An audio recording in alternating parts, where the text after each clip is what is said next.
YouTube, what's up? TikTok, what's up, man? Listen.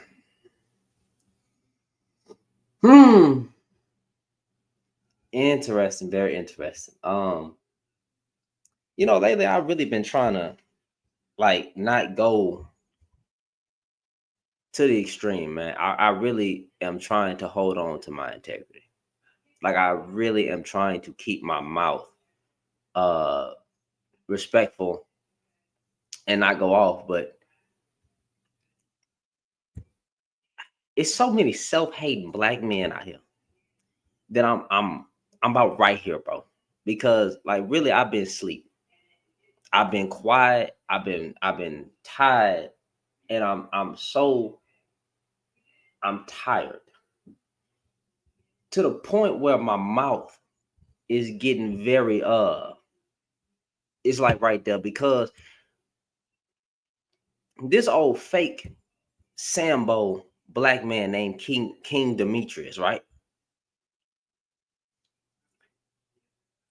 As black folks, we were considered cattle at one point and considered animals. So to see a black man or hear a black man even call a black woman, whether you believe Kamala Harris is a black woman, somewhat black, whatever, to even hear people referring to people as cattle or I'm sorry, animals. You know how degrading that is. And then this dude up here pandering to his white conservative base, calling a woman a hyena. Now, again, I've been in this space for a minute. I've seen,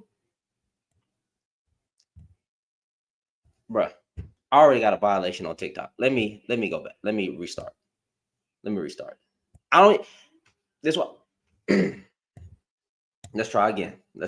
I don't know how I keep getting violations on TikTok, but like I didn't even curse. I have not cursed yet. But seeing this type of thing or this type of rhetoric, these type of statements being said, it ticked me off, bro. And y'all gonna have to forgive the shower cap. I know some of y'all don't got hair. You know, some of you guys out there don't got hair, but I do. I have the deep condition. I know you don't know nothing about that because half of y'all men in the manosphere be bald and buck broken. I understand. I understand. But seeing a man call a black woman a hyena and put her on the background next to a hyena is very disrespectful. On TikTok, y'all tap the screen because I might get shut down because they don't want me talking like this. Every time it's always these trolls that come in and say a lot of stupid stuff. And I think I'm going to take it. I'm going to take this to a level in which you black man, you self-hating, disgusting black men, I think you need a taste of your own medicine. So since you want to get online, some of you self-hating Negroes want to get online and say stupid stuff about black women. If I was to say you're still the white man's bitch, would you like it?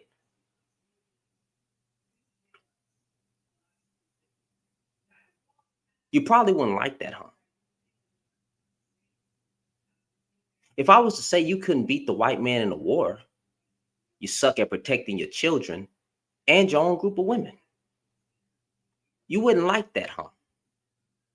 You'd get mad and call me a coon and call me a self-hating nigga and this, that, and the third. But somehow you disgusting buck broken men can get online and throw the black woman under the bus and call the black woman everything in the book but a black woman. Then you get mad. I just got a restriction again, bro. I told y'all TikTok does not want me talking like this. So you know what? We'll see. I got a violation. I got a violation again. Let's restart again. We're gonna keep restarting, bro. We're gonna keep restarting for the TikTok purpose. But anyway, if I was to get online and talk bad about black men, right, in such a degrading manner, every man in a book would be mad at me. But somehow the men don't check other men though. They allow these type of guys to get on these panels and saying that and say things like that. And a lot of the black men that's in this space, they agree with the stuff that's being said.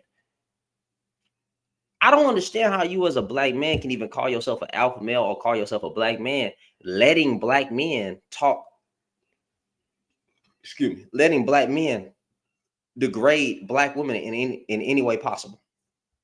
But yet you love black women though. Now we love black women, and this, you don't love black women, bro. We can't, nobody can even tell in your rhetoric, in your content that you drop, that you love black women. Nowhere. Nowhere. Then y'all want to bring God into the equation. I don't ever even hear you guys that's in the manosphere or the boyish sphere even preaching the gospel. I never hear y'all preaching the gospel. I never hear y'all talking about Jesus. I never hear y'all doing that. But see, when I call out men, then y'all get mad. But you guys have made black women the laughing stock. You've thrown black women under the bus. You have become the slave master. You have the whip now. This is what you do. You take the whip like the white man did. I'm sorry, YT man did. And you treat black women wrong. That's what you do. Or you call them all out name. You generalize. You make these mass generalizations because your dating life sucks. That's what y'all do. And then you get online and you put Kamala Harris next to an animal, trying to consider her to be an animal. Nigga, at one point, you do.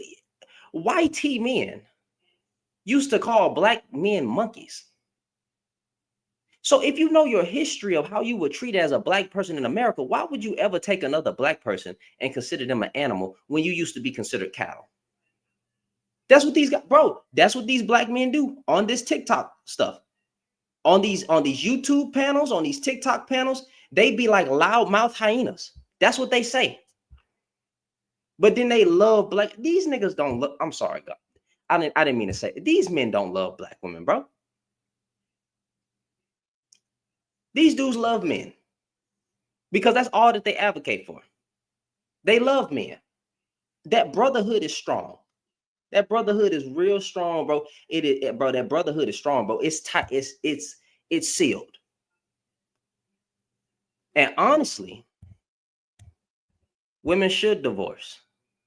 You dudes can't keep a woman.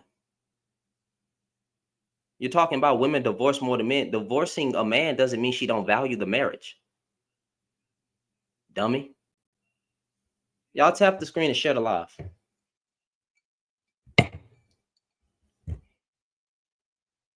Bruh.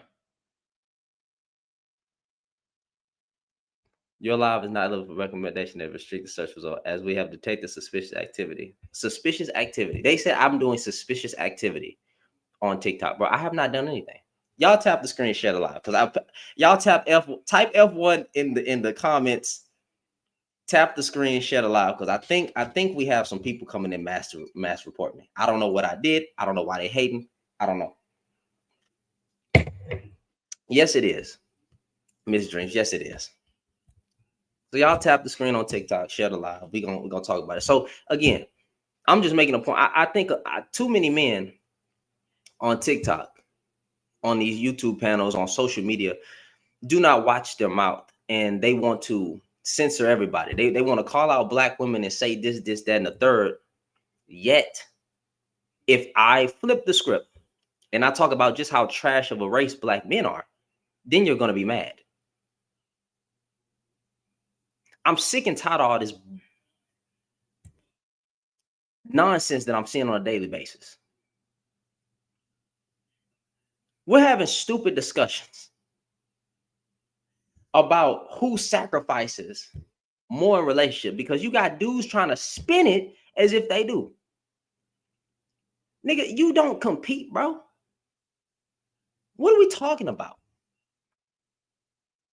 It's not even a comparison. The numbers don't even add up.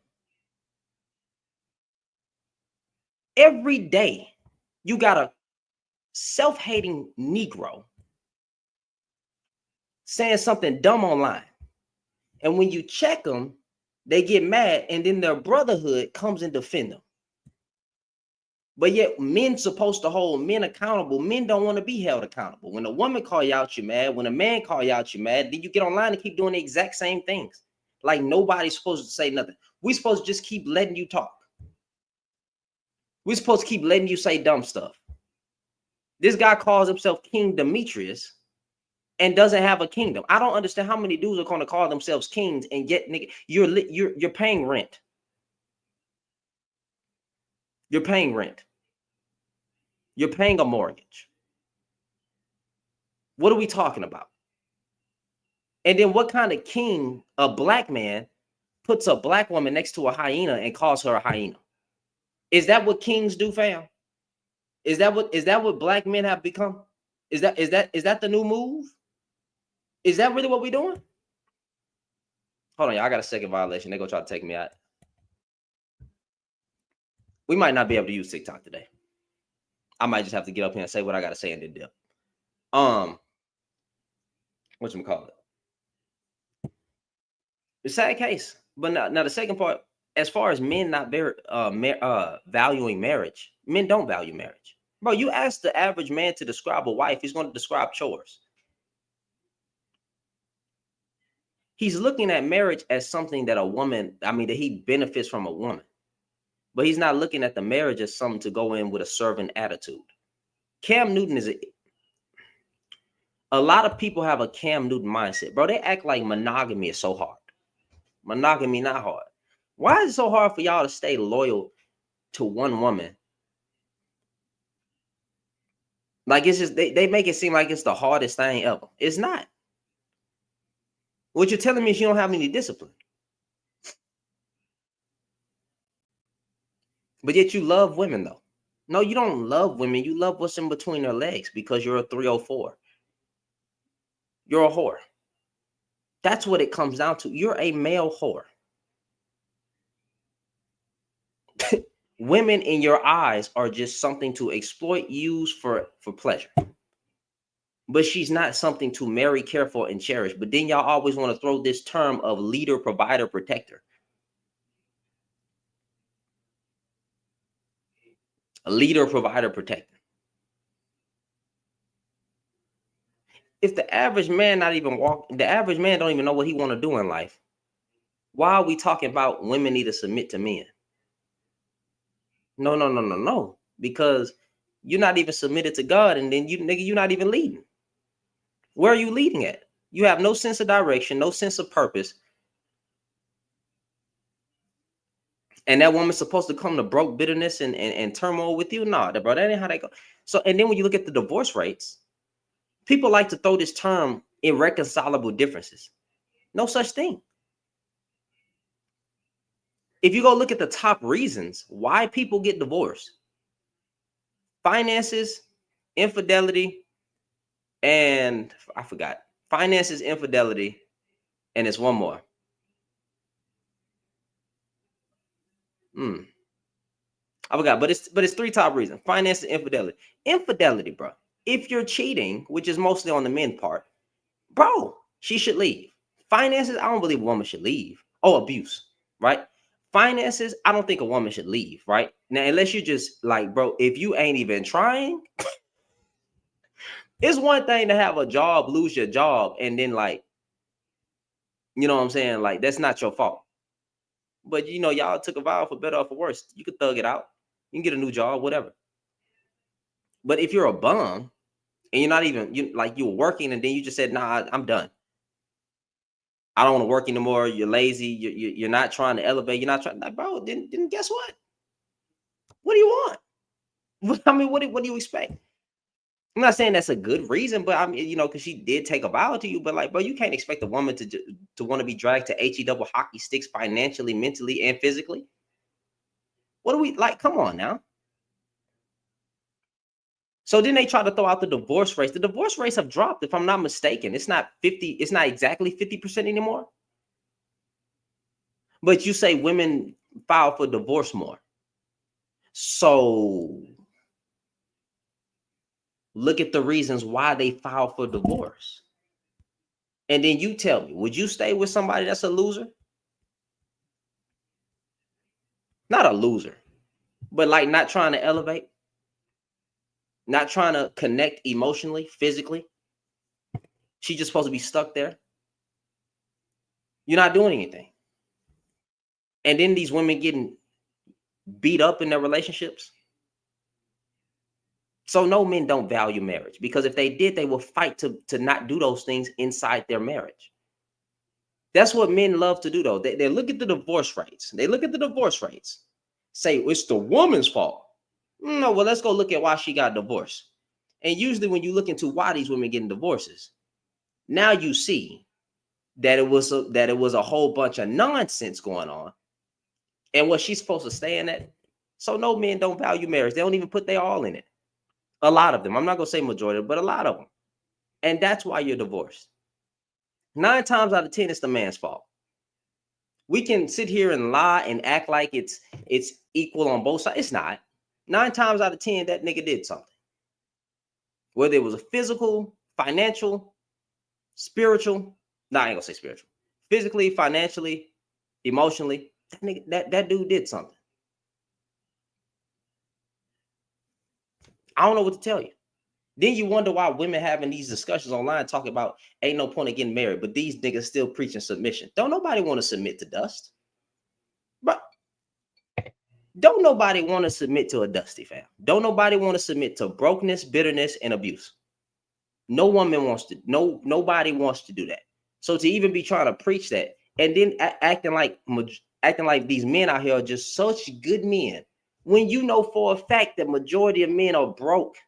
They don't know where they're going. They don't have any sense of direction. They don't have any purpose.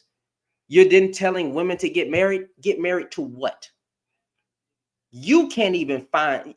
If you look at how bad people are doing financially, women are saying they can do bad all by themselves. Why the heck would they struggle with somebody else, my nigga? Well, 2 incomes are better with 1. Yeah, but that's a different type of priority as well. Caring for another human being. And is that going to be reciprocated on both sides? Probably not. See, I understand these terms, right? When they say it's almost like a parasitic. Why would I say buck broken? Because a lot of men are buck broken. I don't care about the history of the world, man. I said what I said. You know why he buck broken? Why he put Kamala Harris next to a hyena? Why he put Kamala Harris next to a hyena, bro? So brother, you getting mad at me? Go check King Demetrius. Go check him. You mad at me for calling this man buck broken? But look at what he did. I got the picture on TikTok for you, but you in my comments talking about history. If you know anything about history, look at how women look at how black people were treated as cattle. And then tell me why a black man will put a somewhat black woman, since y'all don't want to say she's a black woman, next to a hyena and make fun of her, calling her an animal. You see what I mean? This is what I'm talking about. I got clear context on TikTok, right? Y'all can't see it on YouTube, but I got up. So it's funny to make fun of black women calling them an animal. All right, so I guess I can call you buck broken as well. Lord, I can't. What? Well, that man, he's an idiot, but like, why would you say buck? I said what I said, and I stand 10 toes down. A lot of black men are buck broken. So was black man's essay hilarious to I you? said a lot of black men are buck broken. But is it funny though? Like, is it funny? I don't find it funny, but I call it what it is. If you're gonna put black women and make fun of black women and become the slave master, then I'm gonna call you a buck broken black man. Get mad at it. It's just why can't you just call him an idiot, man? No, like, no, because he went to the extreme to call a black woman a hyena. So why would I not call him a buck broken black man or a Sambo? Because of you're not just. I don't want to hear that. I don't want to hear that shit. Black women were experimented on in history, were they not? Right. Okay, so why would you consider the black woman an animal? No, I don't consider it. Oh, okay then. So my guy over here is true masculinity. We stiff.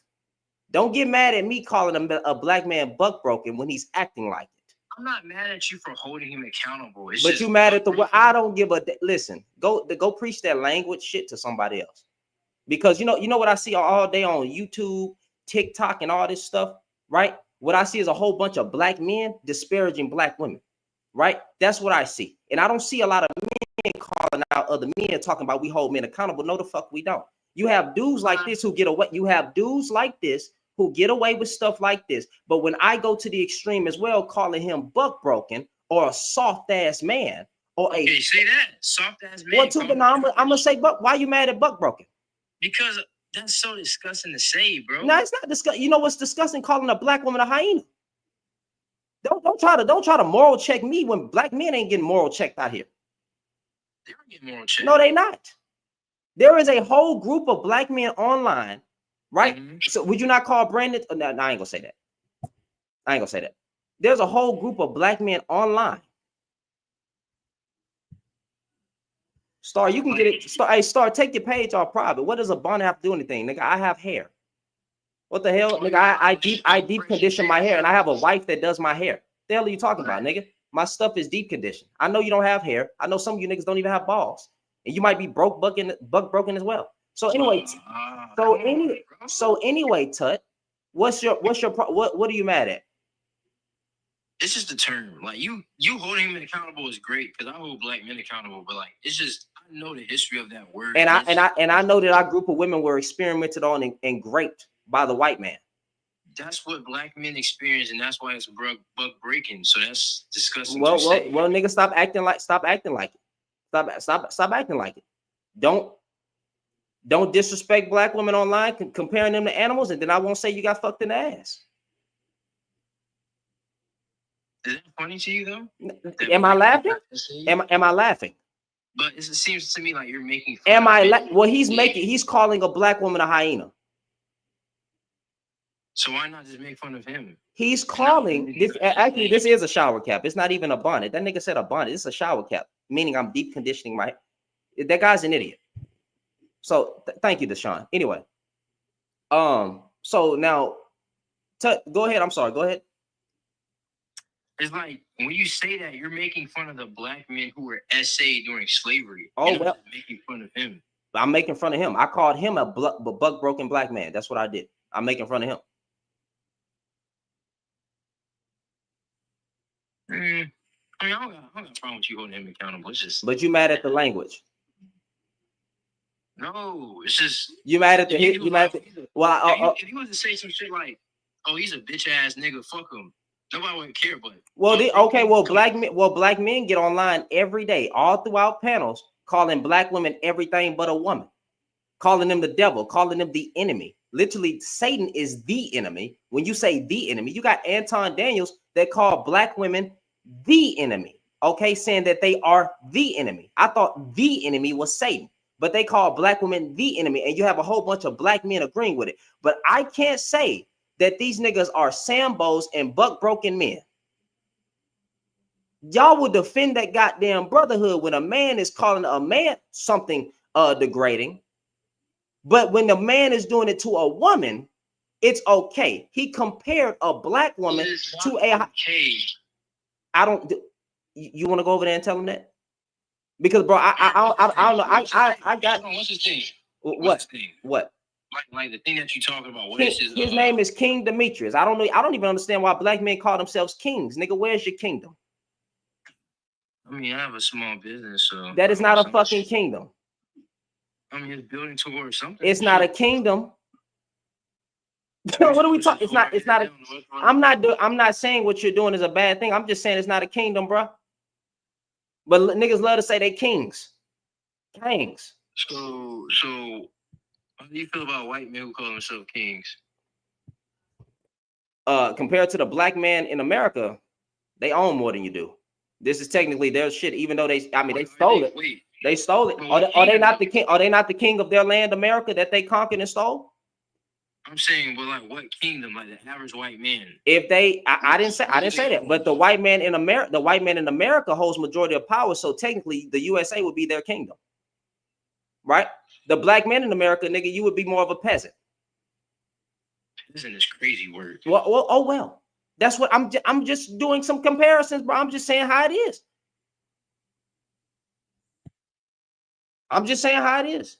Don't get like this. What I'm talking about. Y'all dudes come up and get mad at me when I go to the extreme, but y'all let these niggas online every day.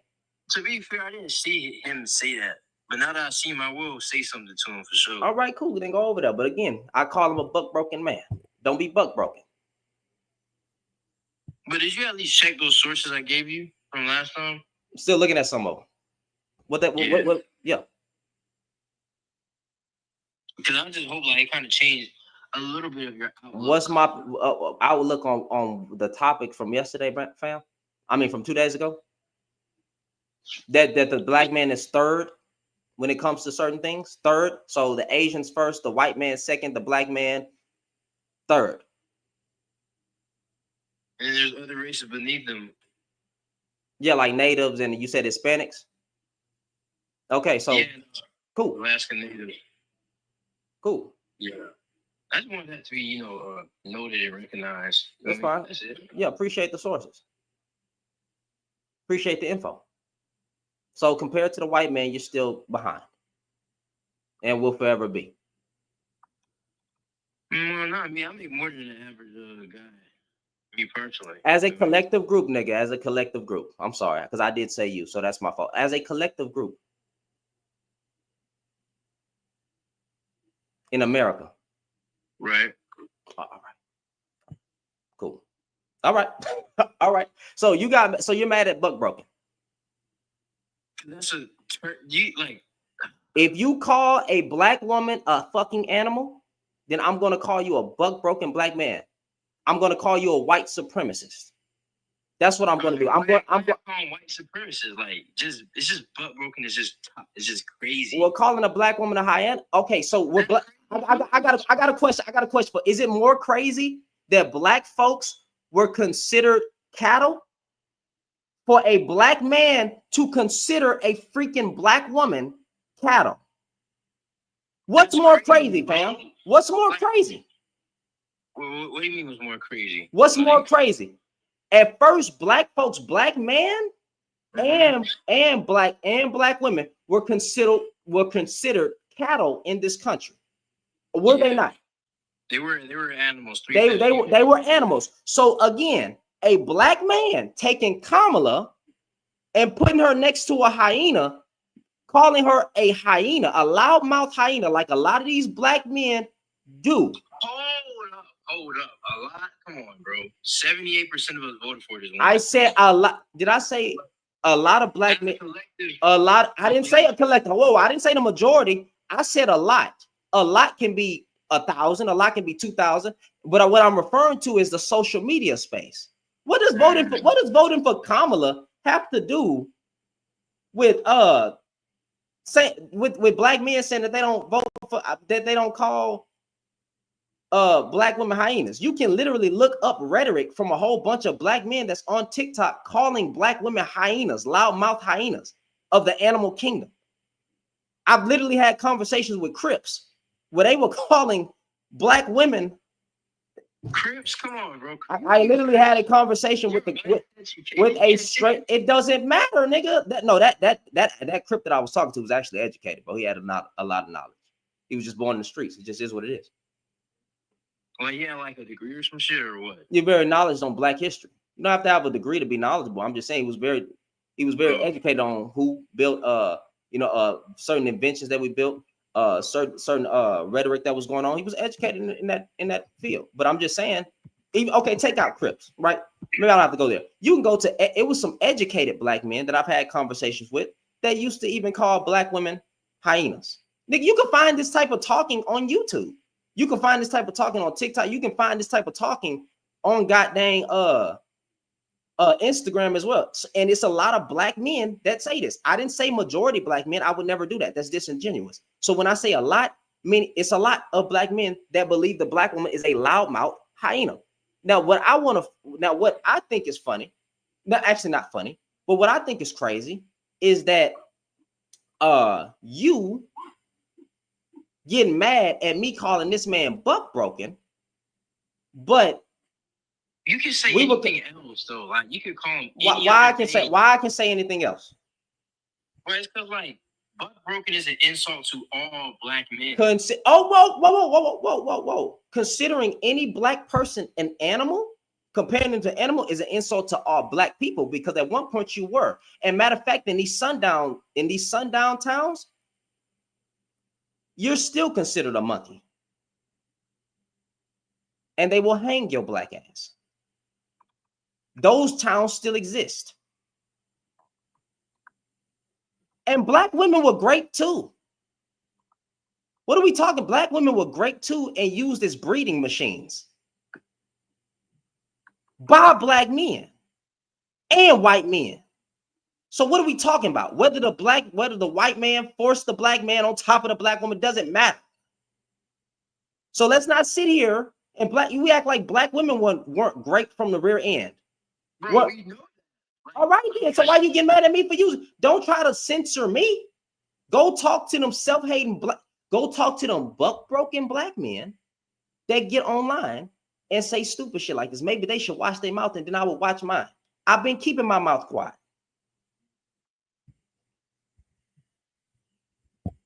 So I need to use something. You can use anything else. Why? They don't give a damn about what they say. But that's an insult to black men to say that. That's all I'm saying. No, it's an insult to them kind of black men. It's an insult to them kind of black men, homeboy. It's an insult. Every black man wasn't great. What you mean? I mean, yeah, that's true, but like, it's never a victim's fault when they get SA'd, bro. Like, I mean, shit, the way black men be going around on here victim blaming, I can't tell.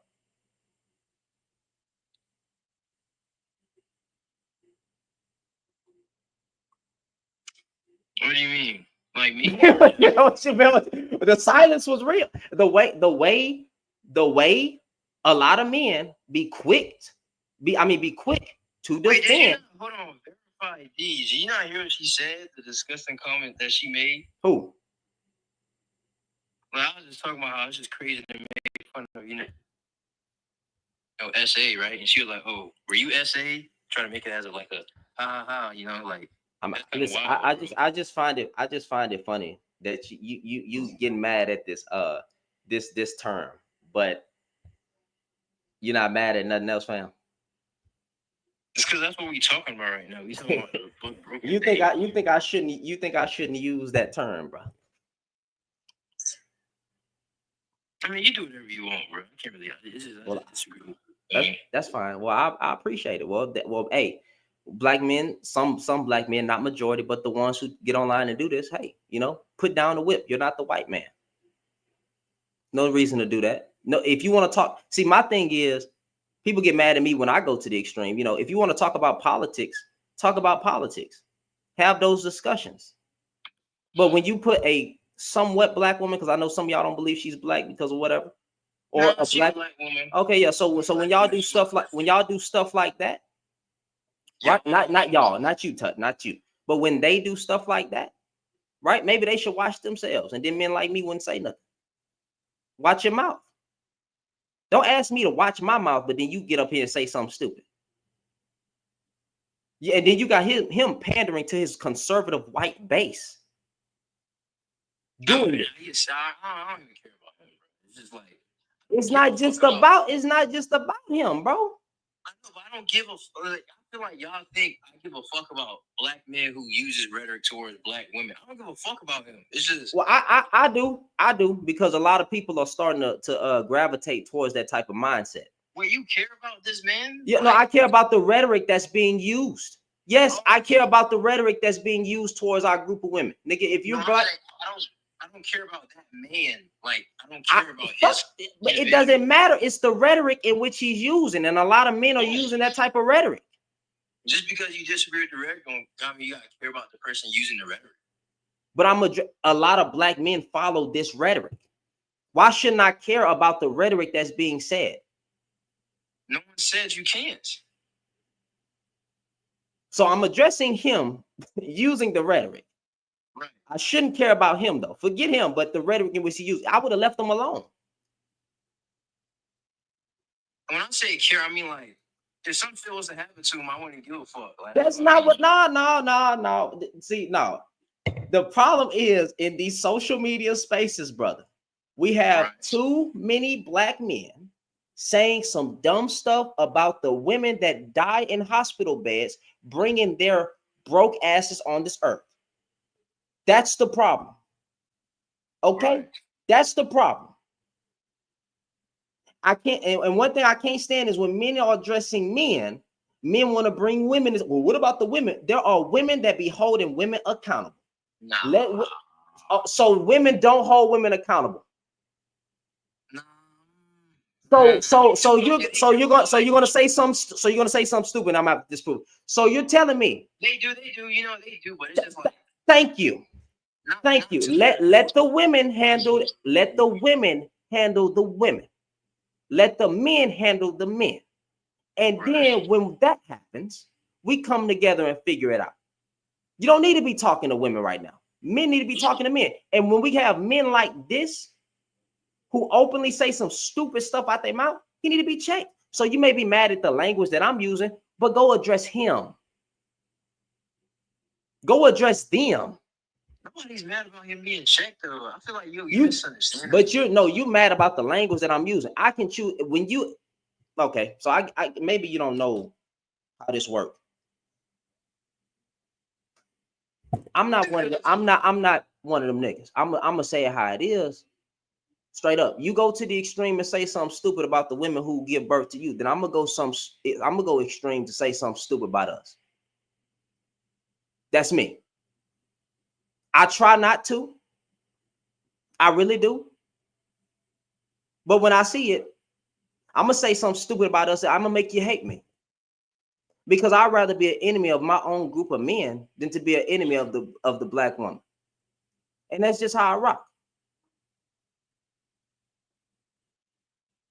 And you can take it or leave it. So when I see black men saying some stupid stuff like that, I'm gonna call you out. I'm gonna say something. And when you want to use harmful rhetoric that paints our sisters in a bad light, then I'm gonna use the same harmful slave mentality that y'all want to use. And I've been quiet, bro.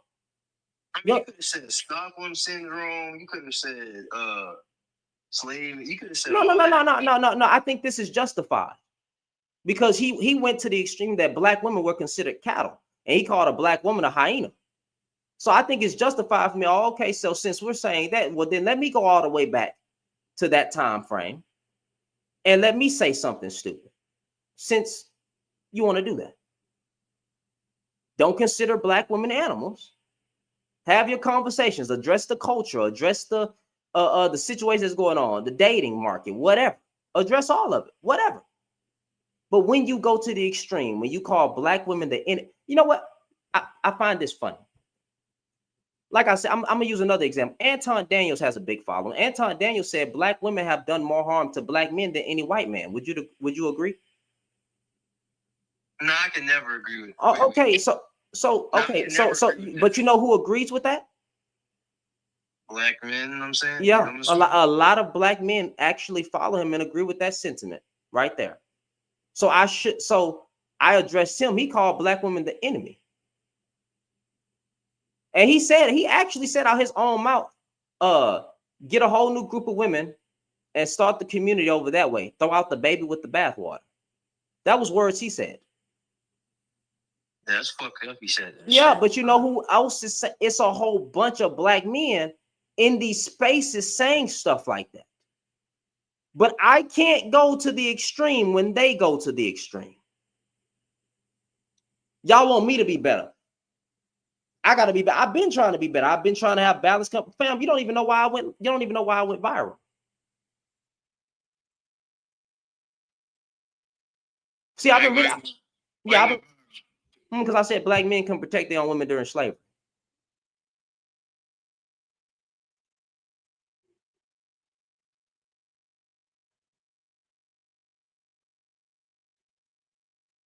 That's what you went viral? Yep, on TikTok.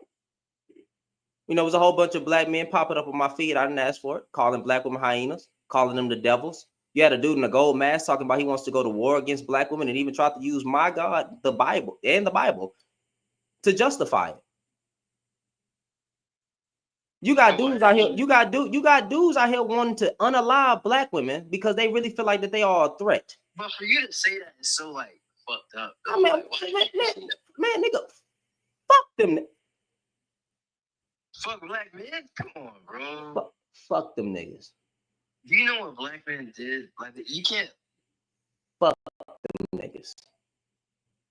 Oh, absolutely. Fuck him and all those niggas. Yeah, but fuck like, all them dudes that got online and said, now I've already reconciled and said I would never say nothing like that again to the men that actually had a problem with me. And we had conversations. I said, hey, I understand. I didn't have to go to that extreme. And they even apologized for the things that they said, calling black women hyenas. See, I've had these conversations with the men that actually called me out for what I said. And I said, hey, man, you know what? I was wrong. I didn't try to justify it. Even though I was angry, I did admit I was in my feelings. I was angry, and I said that. I didn't have to, but I did. However, they took accountability and said that they would never say nothing like that again. And I've held up my end of the bargain. But you're mad. Now you're mad at me for not mad.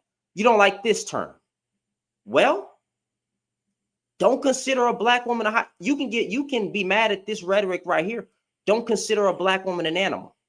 But like, it would have been. Listen, if you would have came on here upset that you said that, and you would have said that shit to him, then it would have been kind of okay. That's valid for you to say. But it's like, I'm not saying this shit, bro. And it's like, that term butt broken. Come on, bro. Like, black people was getting great during slavery, man. All right. And that's what they used to call those men. Like, why would you? The black woman was too. Who you think had it worse? Yeah, I ain't gonna lie, the black woman did. All right then. Who you think had it worse? You just said the sort of black woman had it worse. She was a breeder. She was great too. She was right there with us. But am I making fun of that? Like, I'm not.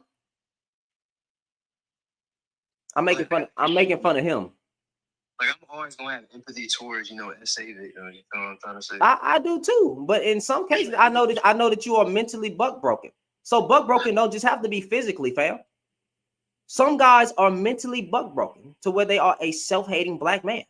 They've been buck broken by white supremacist talking points, right? They've been buck broken to where they hate their own mothers.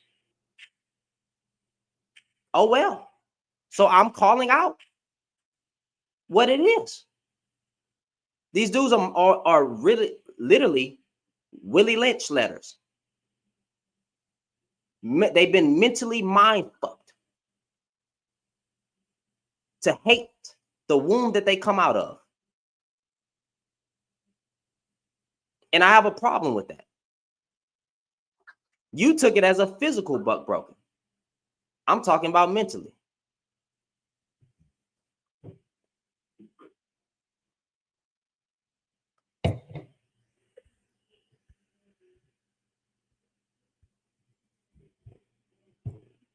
And fuck any black man who talks like that about God, please. I'm sorry. Forget any black man who disrespects his own goddamn group of women. Go on mute, Tut. We have another person talking. Yes, sir. So I've been listening to this, sure. And this app has caused more just separation between us, all for the dollar bill. That's all it caused. I mean, you get people on here every day, men, just like you say, the men and the women, just to gain followers and get money. We have to use these terms to describe each other. Yes. Why? For a dollar bill? For a dollar bill. That's all it's for, because most people don't even mean what they say when they get on this app and start talking like this. How much money you think? To gain followers. How much money you think I made on TikTok? I don't care, bro. But for us to sit up on this app and continue, no, seriously, because you have people that be like $50 to drop, $5 to drop. If people want to support the message, that's my point. Yeah. So all you see mine, yeah, but okay. But what I'm addressing is you see my cash up, right? If people want to support, they can. If they want to send gifts, they can. That's how the app works, right? And also on YouTube, I'm on YouTube as well. I ain't telling people to send money. If they want to support, they can. Oh well. There's been a whole bunch of black men that's been online talking bad about black women. I have a problem with that too. Okay. I have a problem with that too. All right, but it's not all for sometimes it's not all for $1, fam. Sometimes it's for the message. But people will support the message. My message. The message. Yeah. My message is shut the fuck up. My message is literally keep your foot off of black women's necks as a black man. My message is get out and touch grass. Stop considering black women animals. Get out your goddamn dating experience. Your dating experiences don't define you. Get that red pill out your ass and stop spinning on it. That's my message. Leave them alone. You don't want a 3-0. What's up? What percentage of men really think talk about women like that? What's the percentage? It's a small minority. I think it's a overwhelming number, but I think the ones who really, I think the mindset, I think the ones with the platform, right, that are speaking is really how black men feel. They just don't have a platform to say it. Because I've heard black men say, time out. I've heard many black men say that they never had a voice to speak. And when I called out black men for what they were saying, you had other black men come in and say, oh, so you mad that the black man finally has a voice? Back then we didn't have a voice. So I really think, I don't know the percentage. I'm just saying, based on the conversations that I've had with men, right, with black men, that a lot of the things that come out of that red pill / rhetoric is how they feel. They just didn't have the voice, quote unquote, voice to say so. Okay. We as black men is born from black women.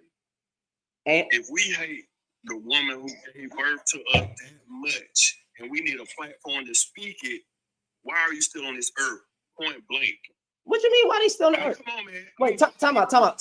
But I get what you're trying to play the whole let's be better type thing. I don't know why they still on this earth. I'm not. What you trying to tell them to self-delete? Shit, I ain't been off. No, seriously. What are you saying? What are you saying? You saying why? You're saying why are they still on this earth? Who are they? The self-hating black men? Yeah. Self-hating black men. Oh. Self-hating black women. Because they're alive. They're still on this earth because they haven't died yet. Point blank. Period. What are we talking about? Are you saying? What do you mean? That's not even like. What were you trying to spin right there, brother? I'm confused. What were you trying to spin right there? Yo. No. Wait. He left. Bro, the comments are like failing to like understand what I'm saying. I have no problem with you giving this man hell. I have no problem with you giving this man hell. It's just, he left. Like, bro, he came up here and said that and then dropped. Hold on, wait. Start drama. It's Yeah, what's happening? I was looking like this because this stuff don't come across my feed. What? Yeah, I'm trying to see how y'all feeds be looking like this because this stuff don't come across my feed. Yeah, at first it wasn't coming up. Like well, how did you get here?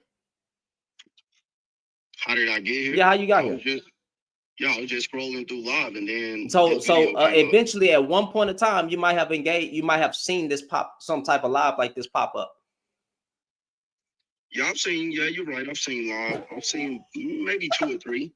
But in general, like just scrolling through live, this stuff don't come across my live. Like it's like few and far between. It's maybe a few weeks later, a few months later, a few weeks later. This stuff not just rolling across my social media like this. Okay. So, well, the reason I got into this space is because I was on TikTok and my original content was gaming and goofy content. And then out of nowhere, I was fed an algorithm full of self-hating black men. Well, what I perceived as self-hating black men with a whole bunch of hyena talk. I didn't ask for it. I didn't search. I didn't engage in it. And actually, some of those men I'm cool with today. And I don't hear them using the word hyena no more. Now, they're still holding panels where they're trying to talk about the culture and address things that's going on.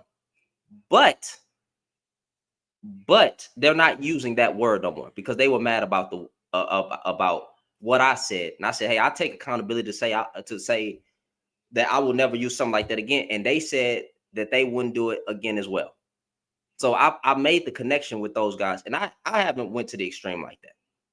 So you can be fed the algorithm sometimes. You know, they can feed this stuff to you, because I believe there is an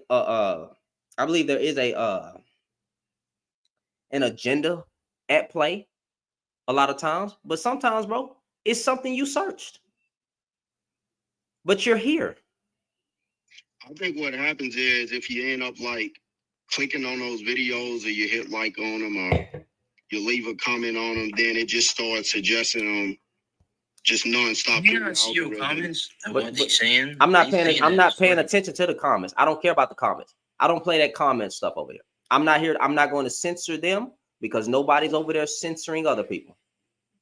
I do think it's something wrong with these guys, though, man. These guys sound jaded, and they sound like they trying to put it all off on women while they have what they have in life. You know what I mean? I think there are some guys like that are just jaded, and they able to find people in the echo chamber, and then it's just all of them collectively amplifying their voices. I don't believe it's an echo chamber. Well, I'll address that later. Hold on. Who's up here first? Edwin. That's a cool friend. Well, I ain't gonna call him a friend, but an associate. We may be friends in the future, though. What's going on, Edwin? What's up, big dog? Pretty good. What's going on? Nothing much, man. I want to. You said men don't value marriage. Whoa. Too many men. Too many men. No, I think a lot of men, most men in our community don't, because if they did, I don't think they know how to value marriage. That's why they've never been taught, because they haven't seen the importance of creating a family and not breaking home. I think they come from broken homes and they break homes because that is made to believe. It's made to believe like it's okay to break a home, because you can still become successful, which is true. But the lack thereof from having a broken home is subconsciously devastating. You don't even know how important it is to like have that father or have that mother, seeing that love growing up, seeing how they treat you and how they treat the mother and father. That's very important to see that, to carry on. Mm-hmm. And they call it a generational curse. It's not a curse. It's a generational decision that we're making, or a generational. It's like a choice. It's a generational choice that we're making, because we can easily. Because I was a certain way actually when I was growing up, and now I'm not. That was a choice. That wasn't because I was cursed. I grew up in bad situations, and I grew up and learned to be conscious of what's going on, and I made a choice to not have that go on. Mm-hmm. Of course, we start at a disadvantage. That's America, but we can choose to work hard every day and make a decision every day to better our lives. But it's hard to see that when you grow up in so much chaos.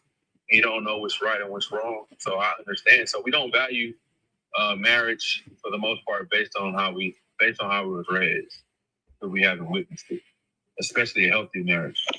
I agree with that to some extent, but at a certain age, you know better. But I do agree with you that a lot of us are raised in broken families. You know, you already know my story. I don't have that experience, so I saw it, but also I read about it. So I believe the knowledge is out there, and pretty much when you get to a certain age, you know, common sense tells you one man, one woman, family. Now, if you're into poly and all that stuff, that this the conversation don't got nothing to do with you. Don't even mind it. But like when I'm speaking to the people who believe in one man, one woman, and raising kids together, it's optimal for a child to be raised with both his parents around. Now, that's optimal. I mean, that's the norm of how it should be. But look at it. Let's look at this perspective, because I come from this, right? And I can see both, and I can understand both. What's both? I come from a broken home, right? And I come from gang culture. I'm telling you, I live in LA, and I didn't know Hollywood was up the street. And that should be common sense for someone in LA.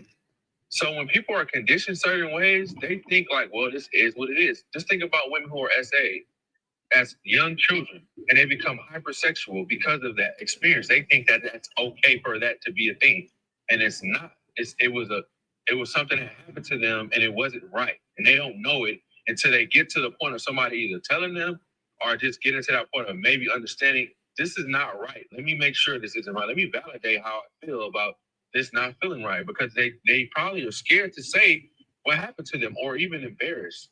So they believe that this is the best way to be because this is what they grew up around. And for me, I learned how to become a man in my 30s, bro. Like, not because I didn't want to. I was doing everything that I thought was a man was supposed to do, trying to take care of this woman and this and that. And I just wasn't doing it correctly. I didn't prepare. You have to prepare to have a girlfriend in the family. Realistically, you should be prepared. Like, you should have your life in order. You should have things in order to take care of your family. We don't do that because we don't know to do that.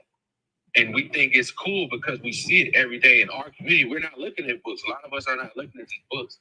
A lot of us are not studying because nobody is directing us to see these books. So that's all I'm saying. I'm not saying that you're wrong. A lot of things morally should be like, okay, bro, you know better. But like when it comes to doing certain things, the values of what a man should be and how he should treat his family, those things don't come easy. Those things are taught through a process of seeing it. So it comes easy when you get older. Like you said, you've seen the Love family, right? That comes easy for you because you actually witnessed it, but I did not. And I was not a good man to women. I wasn't bad to them, but I wasn't not a good man as far as like a good man. Like, okay, this man also knows how to say no. This man also knows how to be respectful. He knows how to control his anger.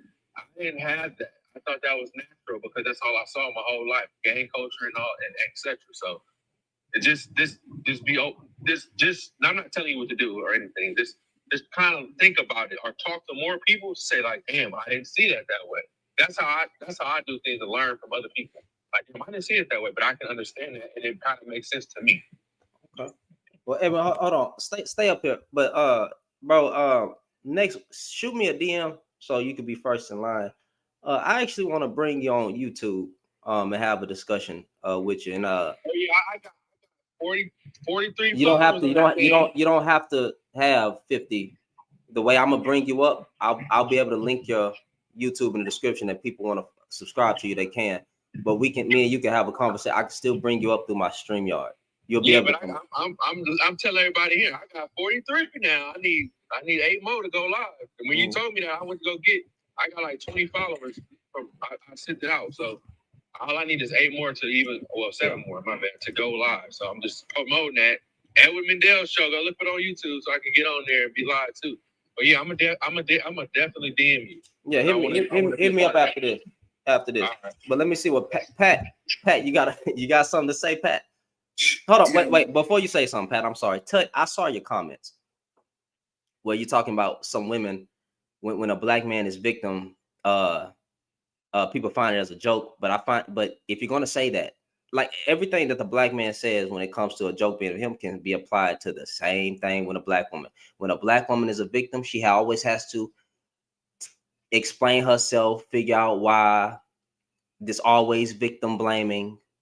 She has to prove herself that she was actually raped, actually beat the heck up every time. So if you're going to say that, the same thing can be said on the other side, that the black woman is unbelievable in a lot of men's eyes. Pat me, bro. Go ahead. Yeah. What's up, man? I just wanted to dive a little deeper on the initial discussion you were having about black men calling some black women hyenas. Right? Yep. I wanted to ask you, what does the term hyena mean to you? A loud-mouthed, obnoxious black woman who will not be quiet. Okay. Yeah, I would tend to agree. I would say the term means a loud, obnoxious woman who's out of control. And I think to say that all black women are like that is nonsense. But to act like there aren't some black women, bro, no. Touch, wait, shut up. Touch, shut up. Let them cook. I told you, just let them cook, nigga. Let them cook.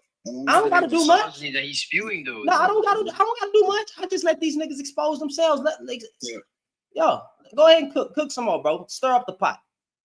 again, all I'm saying to act like there aren't some women who don't have decorum, who aren't able or loud and obnoxious and unruly and out of control, to act like these women don't exist. We're not being honest with ourselves.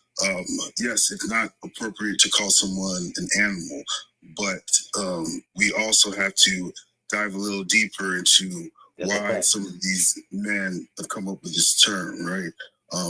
Unfortunately, I hate to say some of our women, I'm not saying all, I'm not saying most, some of our women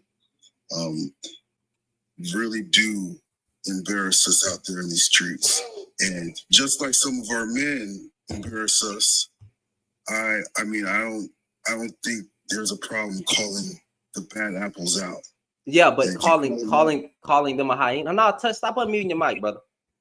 Calling them hyenas though, comparing them to an animal, because if I was to say, hey, some black men are monkeys, like the white man used to call us monkeys, would you like that? Or hey, black men are monkeys, right? Would you like that? I mean, if there's someone who's acting like a monkey, yeah, that don't apply to me. So where are these black women? Does Kamala Harris act like a fucking hyena? Kamala Harris isn't black. Does Kamala Harris act like a hyena? No, but she's not black, so I don't know why she's part of the discussion. Should any human be compared to a hyena?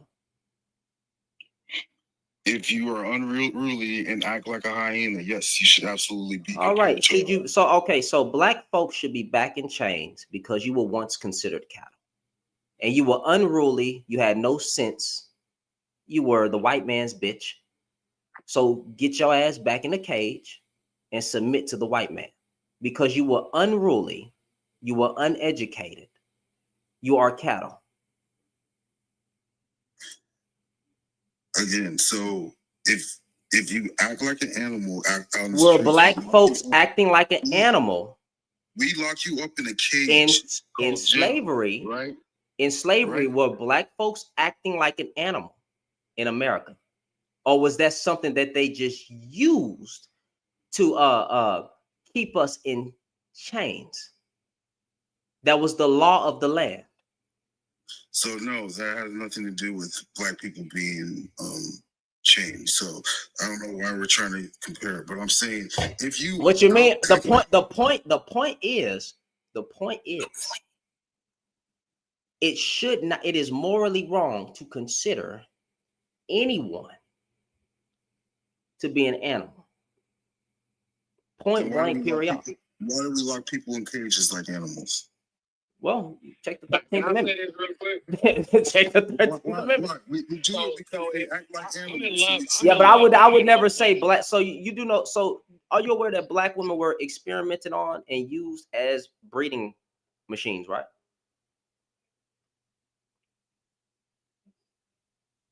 Pat? And black men were too. So yeah, I think the woman had it 10 times worse in slavery than the man. I wouldn't say that. You would. Why? She's getting fucked by the black man and the white man. She has to breed mixed kids and dark-skinned kids now. You're telling me that wasn't worse being a woman? Because I can't give birth. I ain't bringing no white babies, no black babies, none of them. You know, I'm not the breeder.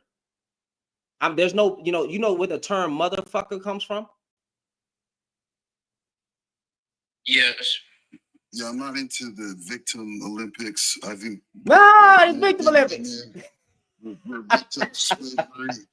I don't think anybody was more of a victim. I think it was all horrible.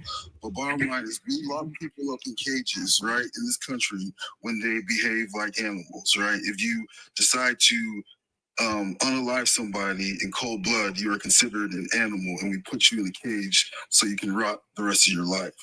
So yes. So some black women should be called hyenas. I'm saying if you conduct yourself like a hyena and you get called, you shouldn't be mad if you get called. If you state a statement, black women are hyenas. See, I don't play this bullshit because I know what black men are saying. You're saying most black women are fucking hyenas.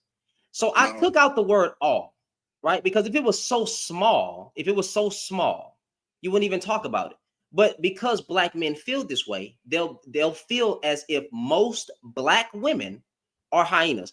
Matter of fact, even saying most, forget that. Even just calling black women hyenas is trash. You wouldn't want to be called a monkey. You wouldn't want to be called anything more than the more than the human you are. So then to call somebody else that, it's crazy. You could say, hey, some people are just rude and obnoxious. Same way Tut tried to basically grab, you don't like the term that I'm using right here. Well, I mean, if black men are going to call black women hyenas, then I'm going to call those who say that buck broken. Fuck them. Fuck them. I got a question.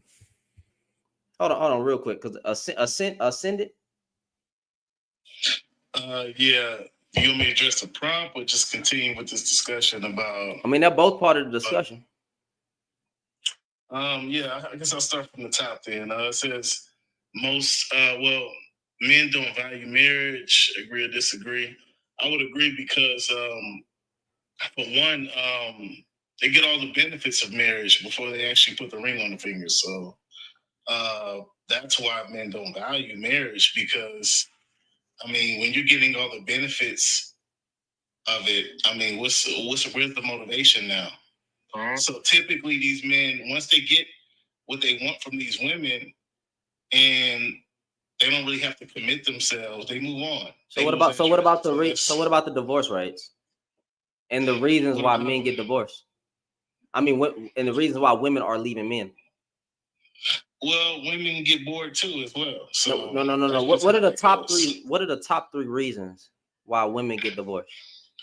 I don't know what the exact top three reasons are. I mean, I would guess infidelity, infidelity, finances, abuse, right, and abuse, right? That makes sense. Again, typically these women, they settle for guys that they're not really that interested in.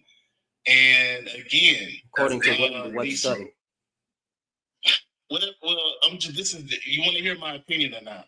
This is just my perspective. Okay, well, go ahead. I'm gonna let you say your. Okay, so again, and the same thing with these men that they settle too. Men don't. The way they have their standards set is not the same as a woman. They typically these men get with these women just based on their attractiveness and nothing else. A lot of times, not all cases, but some. And so that's why these women, they can pick up on it, because women are very intuitive, and they lose that what's it called? That flame, that passion, right? And that's when things start to fall apart. I don't agree with just the way it has a lot to do with culture too.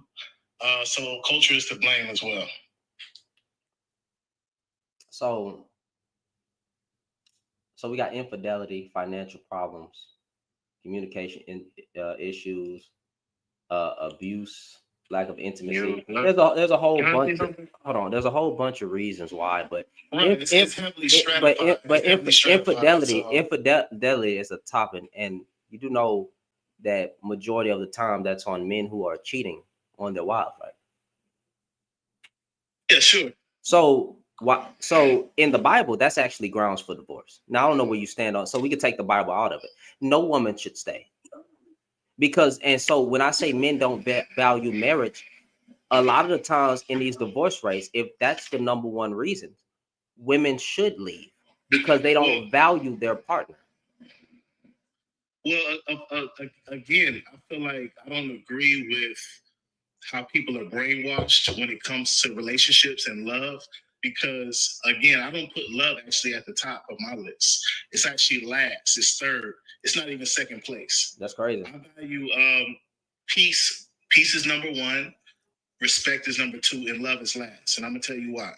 because again, when people are chasing this emotion, that is to me just like the clock. It's circular, you know, just like how the hours change in the minutes. It's the same way with love, and it's on a spectrum. And so you can go from hot to cold to warm to hot again. That's how love is. That's how I view love. That's how I was taught by my parents. Love is just not this end all be all. What does that have to? Love. What does that have to do with the divorce rates? Well, what it has to do is that women don't understand their own emotions. They think they have introspection and they don't. So, and as well as men, men don't even care about it. If you cheat on your partner, you don't respect or love your partner. If you could do that, and since most men cheat on their partners when it comes to these divorce rates, you are the one as a man who did not respect your woman. See, the Bible. So can I chime in on what you just said right now? You're absolutely correct. And again, women date for love. They don't date for respect because they're willing to put up with disrespect just because of this thing we call love. But men, real men, would they date for respect. They get with women, and as soon as a woman starts to, pass that boundary, at least in my eyes, I cut a woman off. I don't deal with her after that. I don't care about how much I feel about her. It's not about feelings to me. It's about, okay, if you can keep up that same standard where I can respect you. Once I start to lose respect, that's when I cut you off. But when people date out of love, it's a different story. They're willing to put up with that disrespect, and it becomes toxic. The reason why a lot of women put up with certain things is because they're hopeful in their relationship. So, right, there's nothing wrong with being loving in your relationship because the man doesn't always start off as an abusive, narcissistic son of a bitch. He doesn't always start off that way. He is loving. He is kind. He is all these things. He puts on a mask. He's doing everything right. He is giving her time, effort, and all these things, right? So the woman, when she sees these little things happening, she stays. Now, if you know anything about love, right? Since a lot of people say it, they say it's long suffering. So women will forgive for the sake of even keeping their family together. So much to the point to when they finally give up, that was their breaking point. So it's not that she wanted to put up with these things. I'm not even gonna say majority of women are just putting up with it, but for the ones that are, when they are putting up with these things, they made a commitment to their vows until they were forced to leave because they took their vows serious. But the man wasn't in majority of the cases.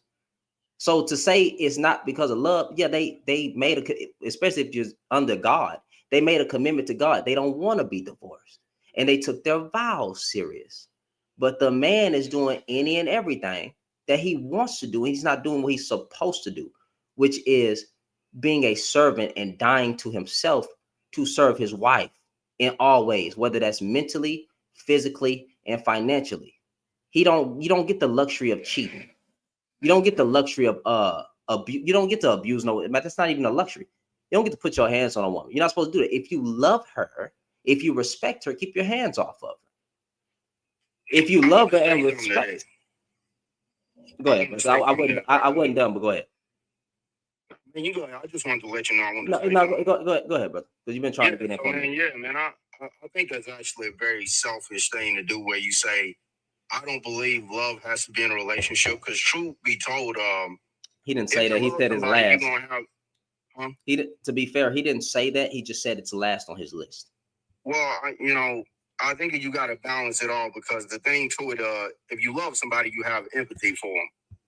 So if there's something bothering them, or there's something that they're not satisfied with, then you will try to address that. You wouldn't just think about yourself and say, well, that's not what I'm interested in right now, so that's gonna have to wait. Yeah. So let me help you conceptualize my logic and reasoning behind that. That sounds like a whole bunch. Are you red pill? No. Thank God. It sounds like I'm not a YouTube guy. I'm not into the internet spaces like that at all. I'm barely on YouTube. I'm barely on TikTok like that. Are you married? Yes, and I have a girlfriend, and she knows about it. That's my relationship dynamic. And goodbye. Yeah, I don't. I'm sorry. That's not for me. I don't tolerate poly. Any woman who can accept another woman as a girlfriend and be the wife, that you're a weak woman. That's just my opinion. That if that's what you got, you know, best of luck to you.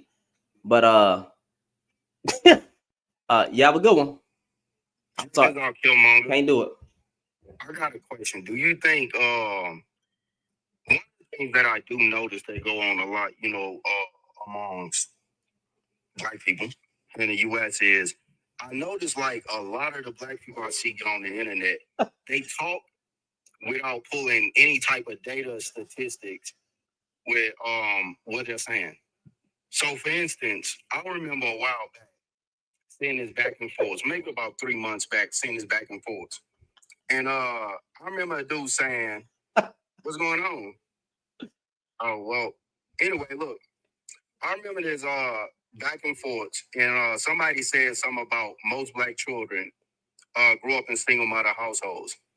And this is something that the Pew Research Facility has been debunking for years. For over a decade, the Pew Research Facility has shown, they got the data.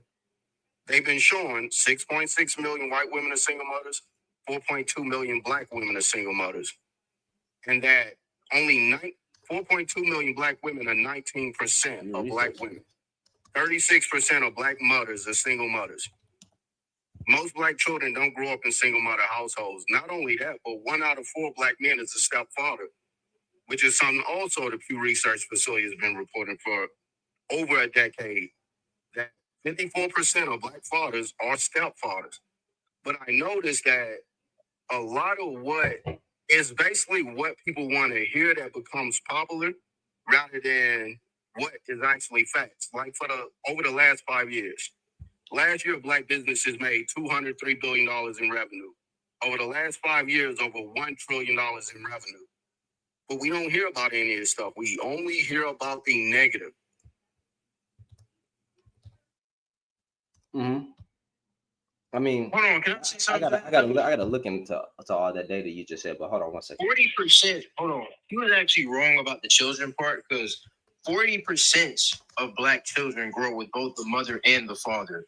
No, I just wanted to say that. So like, I actually done the research. It's actually 40%. So there is a very big problem with single motherhood in the black community. We cannot deny that, because that would just simply be disingenuous. Now, I wanted to say something, right? To Pat Me Bro, to all these different men, okay? I saw a lot of victim blaming, and I just really did not appreciate that, okay? I cannot be on board that at all, right? Because I kept seeing him justify calling her a hyena. I muted it. That would never be justified to ever. They fucking the kids up too. Hold on, wait, hold on. Bro, can you stop unmuting your mic? I'm trying to let this man talk so he can finish. But he ain't talking about nothing. You ain't. Wait, hold on. You're gonna lose followers. Hold on.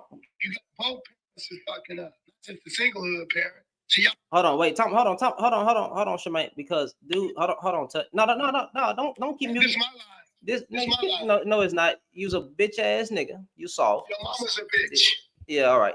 Yeah, you're soft. So did you have anything you wanted to say, fam? I'm trying to be respectful to you, but if you gonna keep talking, all right. So then they got 12K, and he ain't gonna shut up.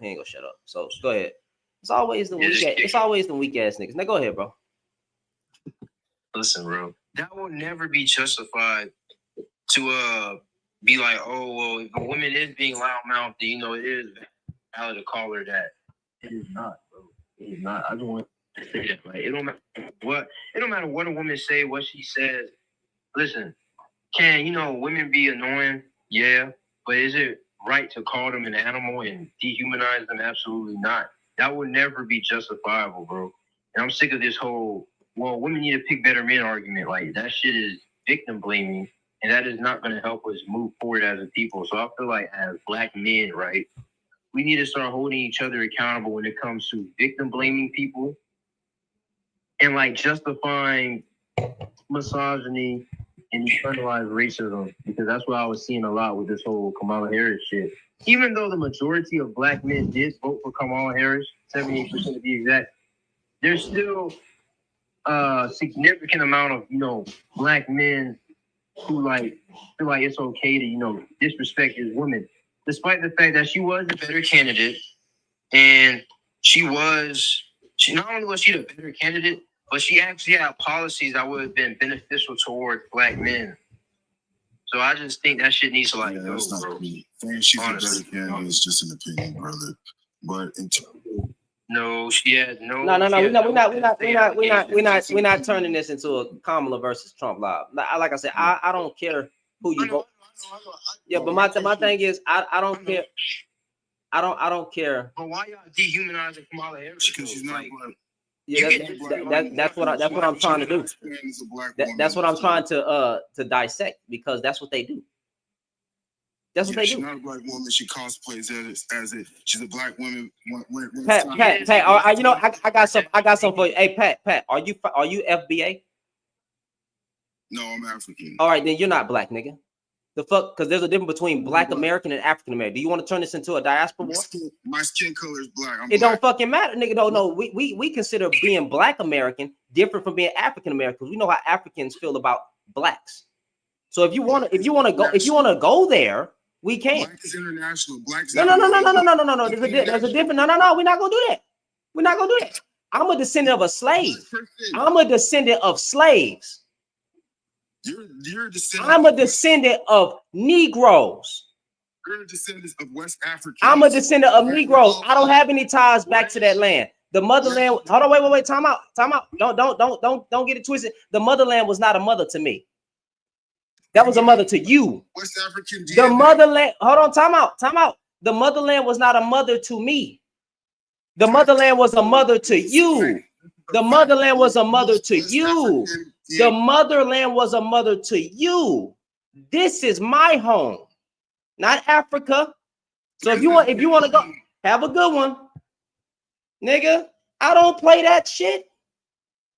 I never try to take it to a diaspora. I never try to do that. But when people say, "Oh, now she not black," oh, but I'm African, nigga. I'm a descendant of slaves.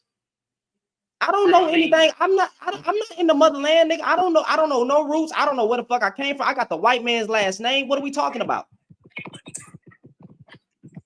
I don't who the fuck what is my tribe?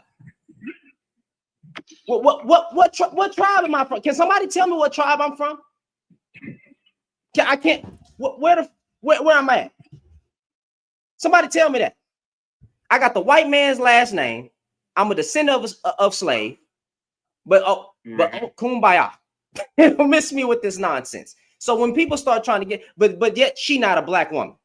She not black. But then nigga, you up here saying you black. You saying black internet, but Kamala ain't black now. Oh, okay, I don't play that. Listen, I don't play that shit. It was short-lived. We're not gonna turn it to diaspora war, but hold on. I know how Africans feel about black Americans.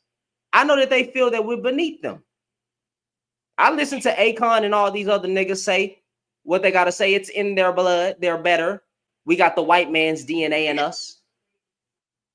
I know about all that shit. I know about all of that. I know that we're a knockoff. We're a knockoff black man. We're not even fully black. We're tainted. We're tainted. Miss me with that nonsense, bro. The hell out of here. But I was trying to do that, but you wouldn't let me feel me talk to him and shit. But you just let him run his mouth talking crazy. That just don't make no sense, bro. I don't even want to do that because, you know what I'm saying? People talking about we all need to come together and all. There ain't no fucking coming together. We will never come together. It's never gonna happen. Never gonna happen. I mean, no, it doesn't. It's never going, fam. It's never going to happen. It just is what it is. There's some disdain between Black Americans and African Americans. There is no kumbaya. Now, there's people like Kenya that's trying to do certain things. I'm not saying there's no hope at all, but as a collective group, it's never going to happen, bro. I'm not on this. What? Come together for what? For you to be my new slave master? No. No. Now, anyway. Crazy. how I was seeing stories of black people that went out to Ghana and they went to South Africa and they were building houses and they were helping the people to like build stuff there. And so many of the people got murdered. Their houses got tore down and their land got taken from them. But they had people coming from Europe with no permits that was sitting up. I mean, that's colonization, brother. It was crazy. Yeah, it's repeats itself, just like the transatlantic slave trade. You know what I'm trying to say? Yeah, we're not going back there. We're not going back. So, like, hold on. Yeah. So, brother, you got mad at the term buck broke. Right? You don't agree with that. I can't tell you that I'm gonna try to do better because I've tried to do better. But there's just, you know, sometimes people need a taste of their own medicine, bro. That's just the truth. There's no reaching this man. This man is pimping out. You know why black folks on the right get paid a lot, like such as Brandon Tatum's and all these other black men that's conservative? Yeah, because they're selling out. They're selling out for the white dollar. They're selling out for the white dollar. I could never do this. I got too much integrity. If you want to vote right, you can vote right. If you want to vote left, you can vote left. I'm never going to talk about black women's weave. I don't give a damn. I buy my wife wigs. The hell are we talking about? Well, she does her natural hair. Because I've seen a lot of. Yeah, but you gotta understand that. You gotta understand. Like, what's that lady's? I forgot that doctor's name. She coined this, by the way. What she said? Low vibrational conversations, or she says very low vibration. I forgot the damn doctor's name. Anyway, she said, you know, that's what a lot of these dudes talk about is weave, bonnets, lashes, and nails. Nigga, black men are getting erectile dysfunction at the age of 26. Men in general, actually, is young. But you're over here talking about weave, bonnets, lashes, and nails. There's a rise of erectile dysfunction. You're not all that in a bag of chips as well. Half of the men that's talking bald-headed, you're freaking you don't have a lot of testosterone. Your jawline not even structured to have masculine traits. It's round. You're round. You don't look like anything. Your sex appeal is a 0. The fuck? Your hair don't even grow. So does it even grow, nigga? But then they want to sit online and talk about weave and bonnets. No alpha. This is from a heathen perspective. I'm not living like that no more. No man has ever let weave and bonnets stop them, or wigs stop them from having that wig fly off in the bedroom when you're getting it in. That has never happened. You niggas ain't never stopped tearing up no tail because of weave, bonnets, lashes, and nails. Never. But you just said why they was doing it, right? You just said why they was doing it. The guy's balding. He ain't in good shape. I'm saying the dudes who talk about it and use that as a talking point are still having intercourse with these women. But it ain't the woman they want. Don't matter. That just says something about you. You're so garbage of a man that you lowered your standards, nigga. You still slept with her. You a whore? And then the one thing that pisses me off about black men, right? In that space, not majority, but when they get to talking about we're the most desired man. No, the fuck we not. I can't stand when they say that. You're the most. You're the most. But that's what I'm talking about. So when you say you're the most desired man, no, you're the most fetishized man. Why are you okay with being known as being a whore? Why are you okay with that? Why do you want that to be your image? They talk about the black man's image is ruined. Well, shit, you niggas ain't trying to make it better. You keep wanting to be known as a goddamn bedrooms 304. That's all you want to be known for is how big your thing is. Who don't have a big D? What are we talking about? But if we gonna be real, about that, most men don't care for being fetishized because it's easy sex, no commitment. That's not just. But that's not cool. We don't want but that's stupid. As a black person, bro, you were considered a mule. You don't want to be known as that your image is just, they're just animals. They fuck. Nobody wants to be. Nigga, nobody wants to, you don't want that to be the black man's image. But then they're okay with it though, because you know what? They keep slanging Cain. The same niggas that preach low body counts and reserve yourself are the same niggas that got multiple baby mamas and got a high body count. But then nigga, you preaching accountability to women. Sit your ass down. And then half of the men and then some of the men that's talking, right, ain't never got no tail a day in their life.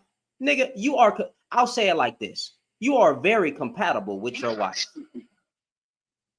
Hey, look, I agree with you on that stance. I think a lot of these dudes that speak like this. Now, I'm not saying men, most majority, whatever. The dudes that speak like this, they use it as an intimidation tactic to try to get women. One of the things I hate that I heard somebody say on here, where somebody said black women are the least desirable. I said, hold on, pause. I said, first of all, white supremacy though, it's not a fault. I said, first of all, check this out right here. I said, if that's true, 88% of black men with college degrees are all married to black women. 83% of black men who earn over 100K a year are all married to black women. When you take the amount of black men that's married, 7 million black men married, 726,000 interracially married. You take that 726,000 divided by 19.9 million, you get 3.8%. That's the highest number of black men ever interracially married. Now, so my question to them is this right here. If black women are least desired, then how is it that black women are the most preferred group of women amongst black men? You just don't like black women, so you want to make it seem like all the rest of black men don't like black women because you don't like them. No, I don't think much. Listen, I know I'm gonna step on some toes. I don't think majority of black men like black women. I disagree. Well, you can say the same vice versa. We being real. I don't think that. Now again, there is no studies stats that would justify it, because technically, since black men, majority black men are married to black women, yeah, that would kind of debunk that. But based on the rise and what I'm seeing the young men say and the rhetoric that's being online and hearing black men actually have discussions saying that they don't like black women. They don't like them. They don't like the decisions they're making. They don't like what they're doing. I don't think a lot of black men, I ain't gonna say majority. I think a lot of black men don't like black women. I'm agree with you on that point, but here go my rebuttal to that right here. Whenever you see creating this content, these black men creating this content, they ain't getting hundreds. I think majority of us love them. Yeah, the majority of us love black women. They ain't getting hundreds of thousands of views, hundreds of thousands of likes. You may got something that's at the top of that niche in that category, and they able to get that, but they not getting it like that. Who? Most black men. No, the ones who's making what kind of content? That's making the content that you say. Oh, brother, they online talking about. They don't like black yes, women. It's a whole bunch of black. I've seen. Go ahead. No, I was gonna say the fastest way, if you want to be a sellout, the fastest way as a black man to make it in life on YouTube or on TikTok is to talk bad about black women. It's the fastest way. You say a whole bunch of crazy rhetoric. You call them devils, demons. You hold panels disparaging them. The men are going to come in and support that, and even some broken women are going to come in and do the same thing. It's the fastest way to grow on TikTok as well, bruh.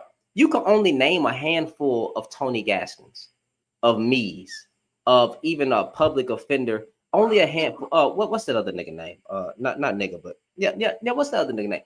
Rick the Ruler. You can only name a few of those guys. It's only a handful of people that they call simps and panderers and all that stuff. Even though I'm not simping and pandering, because you see, I'm up here having conversations. I'm not talking at men. Yeah, I'm talking I do respect to men. I'm talking to men. I'm not talking Wait, do you at think men. wait, question. And I Jumbo. have a question for you.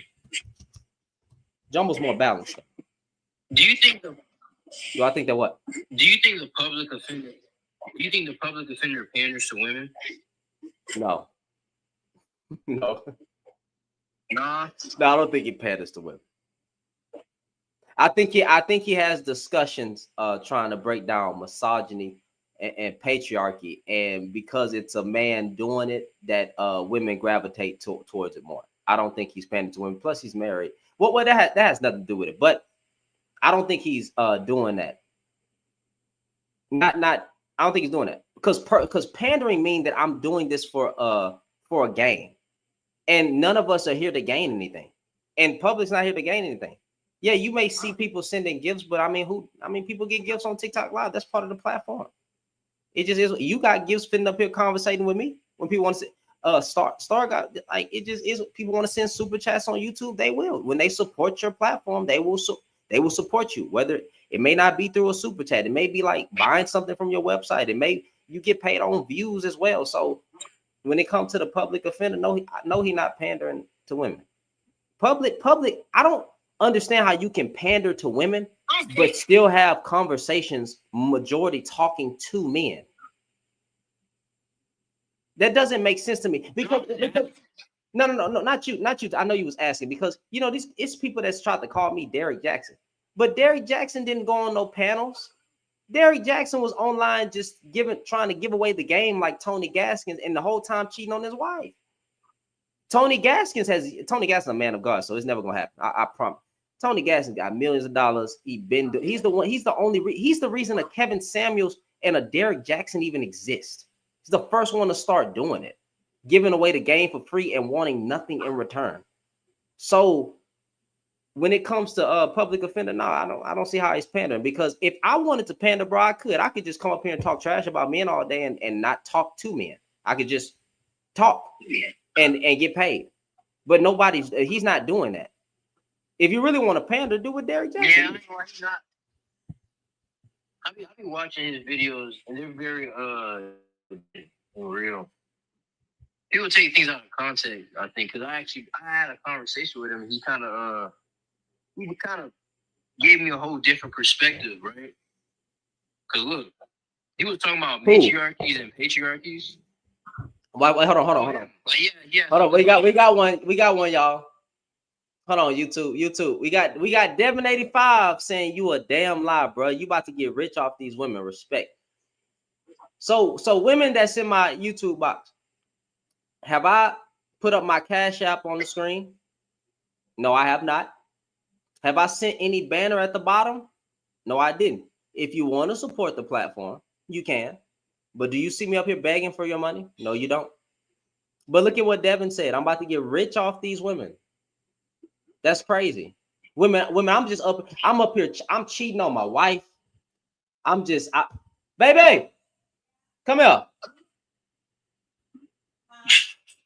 What? I cheat on you, right? No. I ever put my hands on you? No. Mm-hmm. What's going on? Because people be needing proof sometimes. They think that I'm just in here talking. Oh, they think you lying? Yeah, they think that I'm just this nigga who using women to get rich and all that stuff. What? Who said that? Dumbass niggas. Yeah. What are you go back doing what you were doing? Love you. Yeah. So I find that funny that my wife will attest on my behalf. You niggas want me to fail, but I'm covered by Jesus Christ. I ain't perfect. I took my vows serious. Y'all niggas wish you could be me. That's the sad part. It's not my fault that I grew up with a 2-parent household and I grew up with God right by my side, even though I need to watch my mouth. I do be saying some crazy things, right? I grew up with God by my side and God is teaching me how to be a man. Y'all can't get mad. How you mad? Because I had my dad in my life, because I love my woman, because she don't have to worry about my woman got access to bank accounts. She got access to my social media, nigga. She can read all the DMs. She reads all the DMs. Because I ain't got nothing to fucking hide. You niggas wish you could do that. You can't. That's the problem. It's not hard for me to be committed to one woman because I want my woman. I don't want no other woman. You don't think that I don't see beautiful women every day? I'm not tempted by it though, because I got a dime at home. And plus, I fear the Lord. And the Bible says, fear of the Lord at the beginning of wisdom. So why would I go out here and purposely destroy my marriage when I made a vow to Jesus Christ himself? And he's the one who determines if I go to hell or heaven. But y'all wish y'all could do, that though. I know. So you think I'm getting rich off these women and all that stuff, bro? Even the women over here know that I'm married, and the women in here not even flirting with me. Get your hating ass off my screen with this comment. Go ahead, Tut. I'm sorry. Yo, bro, why don't you take this shit serious, bro? I can see you like making it in the entertainment. What you say? I can see you like making it far. I'm saying I can see you making it far, like doing this on a broad level. I'm only here because of what the men saying. I don't want to be here. You don't care about content creating at all. Like you just I'm on YouTube. I'm on YouTube. Like, no, I'm saying, like, bro, do you think that I want to call out destructive ass black men every day? Of the hateful. No, I was saying like I'm on YouTube. You know what I'm saying? I'm streaming on YouTube right now. I got 50 people right here watching it live. I've been watching it the whole time. Appreciate y'all support. But when I say, like, I love making videos and stuff like that, the only reason I'm doing what I'm doing is because I'm called to do it, because men are not checking men as they should for the things that they say. They want me to dog out women and talk bad about women, but too many men have gotten away for the harm that they said on these platforms. And I just can't let them get away with it. I got to call you out from one black man to another. Now, I don't care about the reason I'm not worried about what women saying, because I see the women that hold women accountable. I'm not finna be that man that act like women just be letting women do whatever they want to do. Y'all cap, because I see women hold women accountable on a daily basis. I want to see it. Like, can you like name me like someone who does that? I'll bring one up. I would hope they do. You know, I figure they do, but like, I just don't really see it. No, I'll bring one up. Hold on. Because my mods are in here. Is it gonna be Zena? Zena holds women accountable. Shemaine holds women accountable. These women on YouTube that hold women accountable. I be seeing some crazy shit. Like what? Like bullet back, you name it, shit. Hold on, we got some women that want to join. This not them. This not them. This is just some people that want to come up. Hold on. So there's a woman on YouTube. Some women would call her a pick-me. I don't know why. I mean, she's married, but her name is Dee. Dee calls out what women are doing in the culture and the nonsense that's going on that you men would consider nonsense. So when I mean hold accountable, I don't mean like hold accountable for like you know how people try to hold like entertainers accountable, like Sexy Red and shit like that. No, she calls out. I don't mean that. So what do you mean? Like I don't mean that. I mean like holding women accountable for things that's like abusive and shit. You know what I'm trying to say? Because there is a abuse what you mean? going on in our community. It's women that is women. What you say? Women hold women accountable for all abuse. You mean calling it out on an interpersonal level? Like just like, hey, bro, that's some sick ass shit that I just named you Dee. Dee will name Dee. Even I don't follow her on YouTube, but I know that that's her avenue. Dee calls out women who do nonsense out here on earth, bro. And she's a black woman.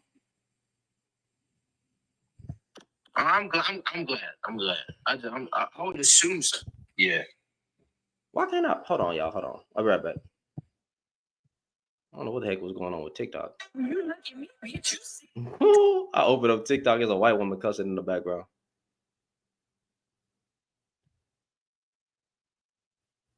And then push on. I had to fix. I had to fix something. To the back.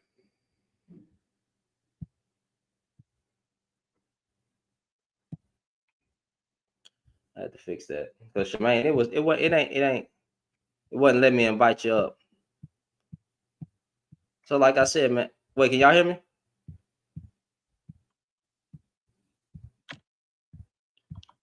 Yeah, we can hear you.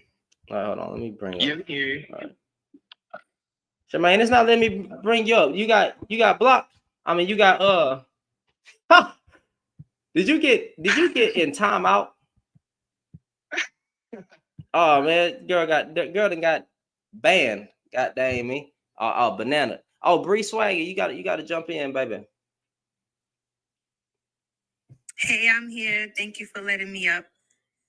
No problem. I'm trying to figure out where to jump in with this. Anyway, you want to address the second part? You want to address the first part? Address everything that's been said on the panel? Feel free. Well, I just wanted to say pretty much some of the last things that you were saying. One second. I'm sorry. You know. JIA, I'm sorry. I saw your Cash App. I did see it. I'm sorry. Thank you for sending that. I appreciate the support. Appreciate you. I did see it pop up. I forgot to shout you out. But go ahead, Ms. Bree. Yeah, I was just saying that based on the last couple things you were saying, I think maybe to Tut who was saying this, yes, there are women out there who have no shame in their game and holding women accountable. And I was just answering, I don't know how you say it, Shemaine, because I get called pick me up all the time, but I don't care because at the end of the day, how do we fix ourselves, but doing it within? And at the end of the day, it's better for us women to start holding each other accountable within ourselves.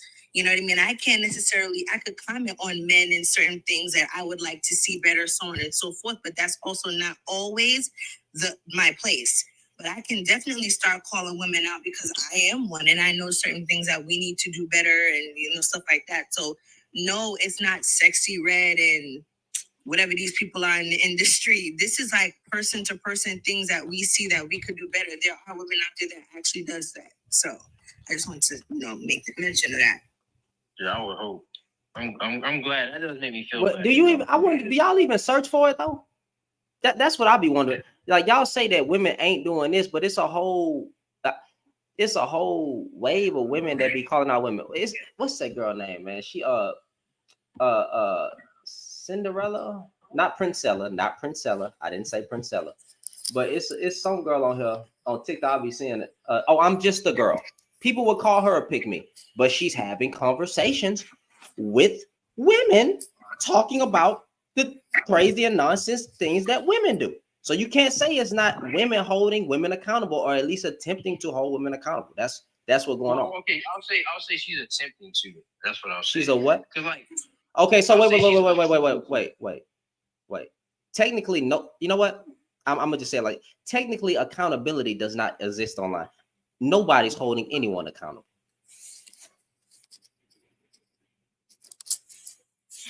Would that make sense? I agree with that. People don't like to be called out on stuff they do mostly.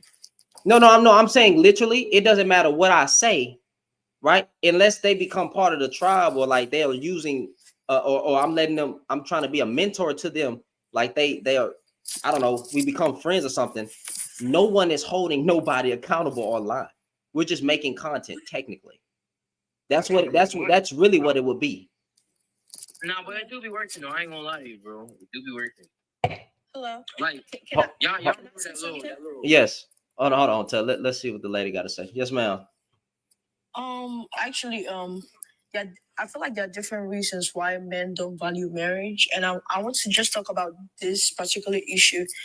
I feel like back in the days, men and women looked forward to marriage, like both parties wanted to marry. But in this generation, it's just women. And let's be honest, I'm not saying that men don't want to marry, but in this generation, it's just the women demanding for it and not the men. And this is what I think the problem is. Back then, before a man had full access to a woman, and which which is like a woman cleaning for him, cooking for him, giving him kids, he had to marry her before that happened. But now, women tend to give men wifey duties or like do wifey stuff for a man even before he puts a ring on their fingers, which I think contributes a lot, because back then, like, a man cannot really have a child, or like it was not like a respectable thing to have a child out of wedlock. They had to marry. But now men have access to all those things without having to put a ring on their finger. And so there is no drive or motivation for marriage. Now just imagine a man, like, having kids. I mean, before he wives up a woman, having, full access to the woman. She does everything. She cooks, she cleans for him, she does every single thing for him. Some women even leave their own dreams to support a man's dream. Like, that's not what you're supposed to be doing if you're not even a wife. And I'm not saying that when you're a wife, you should leave your dreams all to support a man. But, like, if girls be doing it, even when they are not even sure if this guy is going to end up with them, they do every single thing for the guy. And why would the guy take you serious? And I also think living together before marriage also causes this whole thing, because you see a girl and a boy, like, moving together in an apartment, and they're not even married. And so, like, there are less chances for people like that to get married, to be honest. Even stats have proven that couples that live together before marriage, are most likely to divorce after, because, you get bored, of the person, like, after some time, and you guys are just being husband and wife without the ring and without marriage. So that's what I genuinely think. Yeah, that's where I'm coming from. There are different reasons, but I just wanted to bring this particular one up. The fact that girls be giving men wifey duties, and because they have access to all these things. Now, like, in this society now, like, in this generation now, like, people see it people don't see it as a bad thing to, like, have a child out of wedlock, which is really a very bad, because back then, like, when you have a child out of wedlock, people look at you in a certain light, or like they don't really respect you. But nowadays, people can just have kids. People are even proud to be single moms or single dads. Like, they make it look like it's something that should be worthy of praise, which doesn't make sense. I'm actually Nigerian. I come from a two-parents household, and I believe in, marriage. I believe in, like, one man, one woman. I believe in marrying before you have kids. That's what I believe in, those things, And because I'm actually in America right now. I'm, coming to America and seeing, like, some certain, like, behaviors, like, women having kids before marriage, and they are so proud. And I'm not saying that you shouldn't be proud of your kids, but it's the fact that you're proud that you're having a kid at that certain age. Especially, like, young girls, like 16, 17, 18, even 20, like, having kids at that age before marriage. It doesn't really make sense, to be honest. Yeah, I feel like, people should, like, aim to, like, get married before, you think of starting a family, or, like, I'm not saying you shouldn't, because I believe that maybe when you're dating the man, like, once in a while you can cook for him, That's not a bad thing. But cooking for him every time, or, like, doing stuff you're not supposed to be doing, like, you're not even his wife. Yeah, he's not even put a ring on your finger, and you're doing all those things for him. I don't know, but you are just not doing what you're supposed. Because I'm also from a Christian home too, and we believe in, like, you have to marry before, like, you start doing your duties, like you being a submissive wife and a man being the provider, and the head of the family. I believe that 100%. But then you see, like, couples today, like, they're not even married, but the girl is already submissive. It don't make no sense. You are not supposed to submit to a man that's not your husband. And for the men too, they do something like that. They want to be the head of, the girl and stuff like that. And I'm not saying you shouldn't lead the girl, because, when you want to, like, ask a girl out or something, you have to, like, take the lead. I understand that, but there's some certain things that you do, like, you see them, like, behaving like they're gods. Like, you're not a god. Like, I don't know if you understand what I mean. Can I interject really quick? Yeah, that's Go ahead. Yeah, I understand the prompt for sure, and I also understand like being grateful that you let us into this space because I know it was originally, you speaking to the men, but when Rex initially, and I hope I said the name right, initially answered the question, she agreed that men don't value marriage, right? But the interesting thing is, based on what she had explained, which I'm not saying I disagree, but then that would be women don't either, or at least in this day and age, if you will, based on the what is the word, the differences between maybe this generation or culturally what's happening now, social media, whatever, the lack of value of family. But if women are doing all of those things, it's not really only the men that's not valuing the marriage, it's also women, you know what I'm saying? Or maybe not valuing themselves, that they're given too much and not holding a certain standard or requiring, you know what I mean? So all I'm saying is my answer to the prompt is both, actually. You know what I mean? I'm not saying that Rex doesn't feel that either, but you just specifically highlighted the men. But when you think about your reasoning for what you gave, unfortunately, women are not really taught to look at like all they're given as a negative, in the sense of we should be having some standards or some requirements, and because of not doing that, there's a lack of value that you're putting, because then what's the point of marriage if you're doing everything already? So I would just encourage you and whoever else to also look at it, that this is why I'm calling pick me, but it's both. I also feel like Well, hold on, Rex. I wanna Sorry, I'm making a joke, but I just say it's both. hold on. I want to interject real quick. So here's the problem. I don't believe in women holding a man up. This is going to be misogynistic, but I don't care. I don't believe women hold a man up to any standard. I'm a man. I hold my own standards. I make my own standards. If I'm a whore and I want to sleep around with women, then that's what I'm going to do.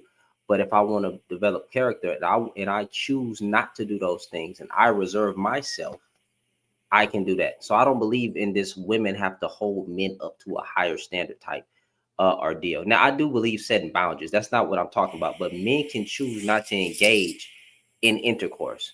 They don't have any D discipline, a lot of them. But secondly, when I say value marriage, forget before we get to the marriage. Let's bring in the divorce rates.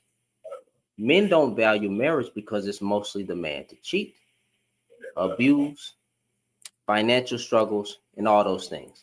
So there's a whole lot that's going on the men's part when we're inside the marriage now, to where he's not taking his vows serious. I'm just talking about the majority. I'm not saying the women ain't doing that crazy. I'm just saying the majority of the time, to where he's not taking his vows seriously, causing that woman to get a divorce. Infidelity is grounds for divorce.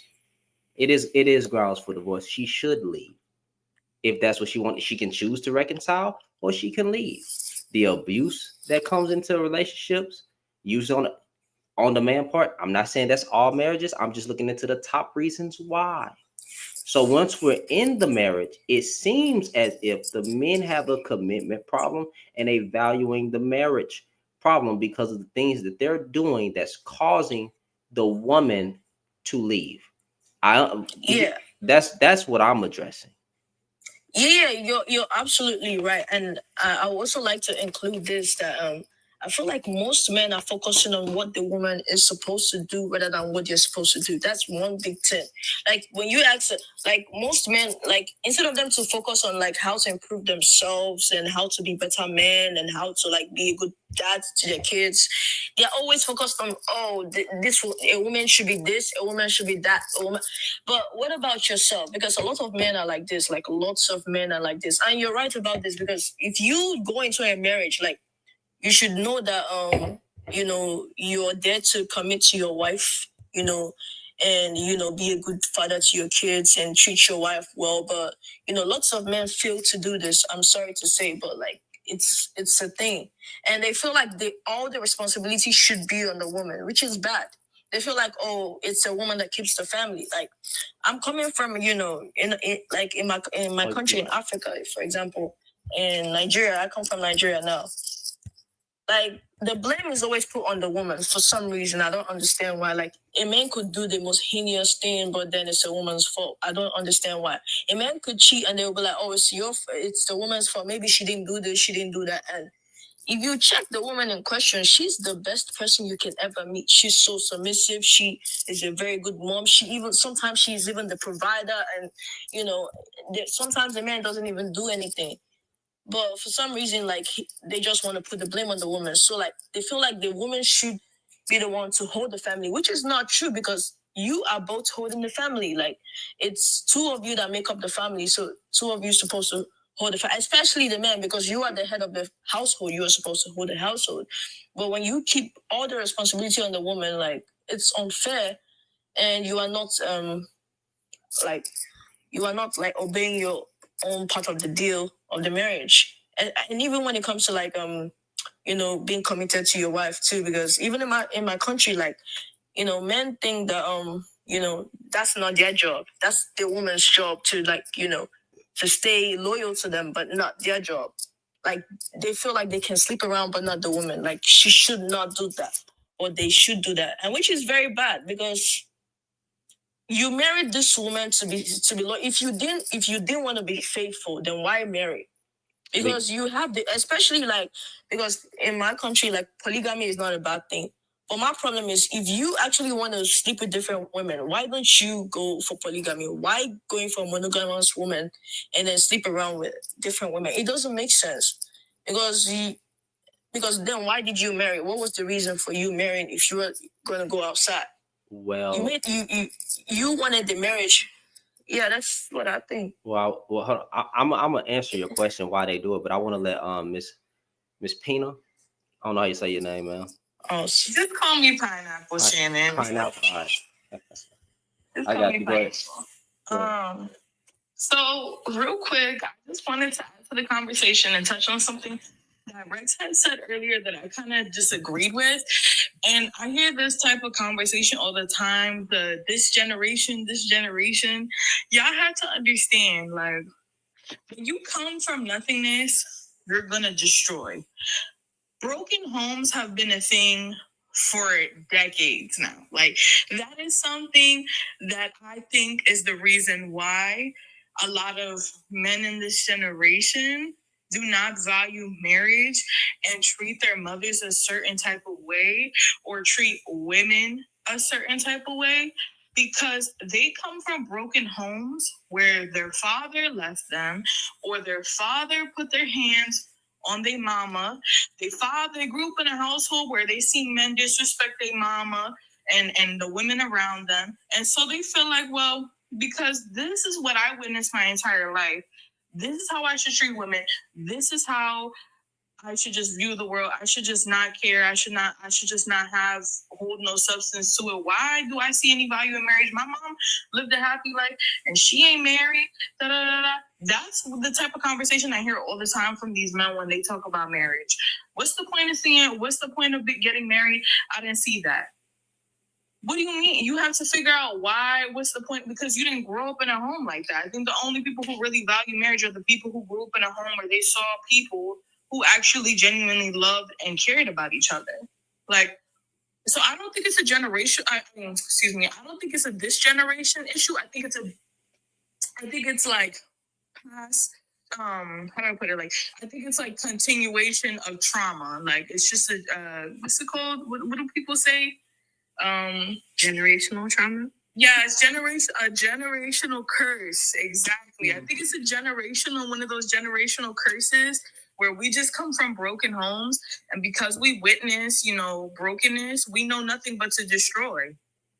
Yeah. That's it. These guys know nothing but to destroy because that's all they witness from their fathers. How can you sit up here and talk about, oh, I'm really a man, I'm a leader, but you came from somebody who taught you nothing but to ruin the women who gave you life, the creator of you. They taught you nothing but to destroy these people, and that's exactly what you do. And then when you have a daughter, I'm not gonna say nothing, but yeah, that's all I wanted to say. Disagree. What disagree? What happened? Who responded? Who talking? So what I'm saying, I agree with a good amount. I agree to a degree, but I disagree because we know it's very common over here for people to speak to their parent or their kids in the black community like, shut your ass up and get over there before I knock your ass the fuck out. Bitch, don't you You know what I'm saying? When you're riding in the car, what you listening to? Man, the bitch ain't gonna tell me I'll shoot a nigga up. So when they go out in the world and they need to get something done, they feel like, oh, for me to get somebody to do something, this how I gotta be towards them. You know what I mean? Yeah, man, go ahead. I believe. Wait. Hold on. Listen. The point. The point of the man. Like I'm pushing therapy. I'm pushing therapy. Um. I'm pushing God. That's what I'm doing on this side because the black community need therapy. You need God and you need therapy. If you don't believe in God, I understand, but that's your choice. But I'm pushing God and pushing therapy. A lot of us have a lot of trauma that needs to be unpacked. But here's the problem that I just don't understand. Now I get it. I get it.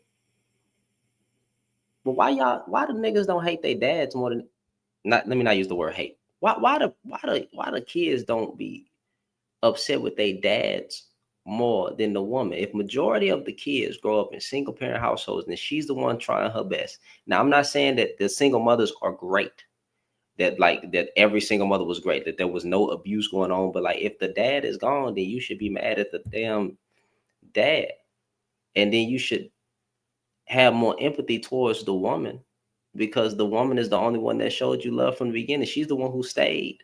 But what you have is sometimes, I'm not gonna say it's the majority, but sometimes it's like a flip to where the child is more mad at his mother and grows up and resents his mother because she believed that, or he believed that the mother is the reason why the dad ain't done that. In some cases, that is true. Very small. There's a very small percentage of women that are purposely keeping their children away from the dad. Listen to me. Very freaking small. I can't stand when they try to say that, when they try to do that. Majority of fucking black women are keeping their children away from the dad. The dad that's not. Miss me with that nonsense, man. Miss me with that nonsense. It's not the majority. It is a percentage, but it's not the majority. So hold on. Who unmuted that mic? That was me. Hold on. I think 1 second. Stop. Hold on. Let Swaggy talk real quick. I think she unmuted her mic first. Go ahead. Yeah, no, I was just gonna say, based on your fingers, I would widen it up a little bit more Widen up a little bit more. It's just a little bit more because it's more than you think. Unfortunately, now granted, you're right, may not be the majority, but there are a lot that is doing that, unfortunately. But I would say that it's something. Well, first of all, I'm a mental health professional, so it's something about the character you take on and the character you detest, if that makes sense. So the child can somewhat grow up hating the parent, or quote unquote, like the mom, right? Hypothetically speaking, but they may take on the characteristic of the father.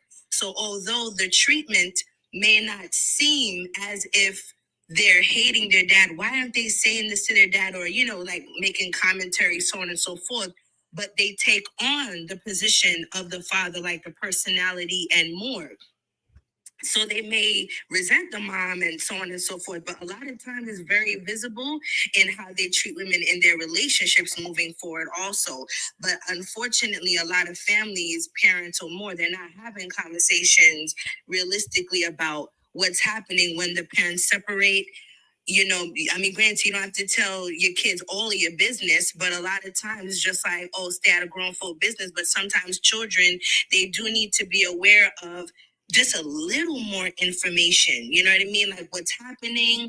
Okay, dad, you made a mistake, or mom made a mistake, or so on and so forth. But when you leave it up to the child's imagination, they're going to look at the parent that's still there.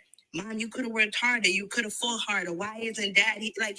There's so much things you leave up to the child. And I think that a lot of parents don't realize how much a child can actually absorb safely, if you will, safely. You know what I mean? Because sometimes you don't want to overwhelm them with a lot of information. But I think when you withhold so much, it actually does more damage than good. I don't know if y'all get what I'm trying to say, but yeah. I don't agree with that notion because, like, if you come from a position where your baby father did something really horrible to you or stepped out on your child or just said, "Oh, that kid isn't mine." Why would you want your child? You know what I mean? Like, or say that your child's a mistake. You know how many dudes said so many messed up things about their kid? Like, why would you want to tell your kid that? You know what I mean? Your father's first words about you was that you was a mistake. You know what I mean? Like, who really wants to hear that? Like, I'm not saying you know that. what I mean? Like, that's kind of messed up. Why would I want to know that right away? I think when you're old enough, like, you can have that conversation, but I don't know if you should really know all those details. Okay. Like, kids can understand, but that, like, the girl with the Resilient Jenkins family, I don't want to put them too much on the air, but he walked out of his son's life, the other baby mother, and that child, ever since the age of like 2 years old, was always asking why daddy doesn't want to come to my graduation, why daddy doesn't want to talk to me, and he will always leave the baby mom on scene, and like it made him internally frustrated and want to cry. And she had to put her son into therapy because it's like, like as much as like everybody around me loves me, the person who like participated in making me, my own real biological father, doesn't even love me. Like that is extremely sad. Like I don't think like we can't just put that on children. You know, like we can't just say stuff. You know, you gotta be sensitive to those types of topics. Sorry, you were trying to say something, bro? You were trying to respond to me. Yeah, man, I think I was responding. What was it? Was you were saying something about the son growing up. Yeah. And man, yeah, one of the things for sure, like I said, amongst the black community, black Americans, negative stuff gets all the press, the positive stuff don't. So I had went and I was searching for the Census Bureau. They report on single motherhood. In 2019, they reported 29% of black women were single mothers, but 36% of white women were single mothers. But you never hear about white women in single motherhood because they come from two-parent households and the parents tend to assist the children. So you hear about black women more. And then the 1 out of 4 black men being stepfathers. But long story short, when it comes down to it, there's also a report they did on psychological abuse where they report the IPV, intimate partner violence, where they reported 45.1% of black women report experiencing IPV violence, but then 40.1% of black men report experience IPV violence.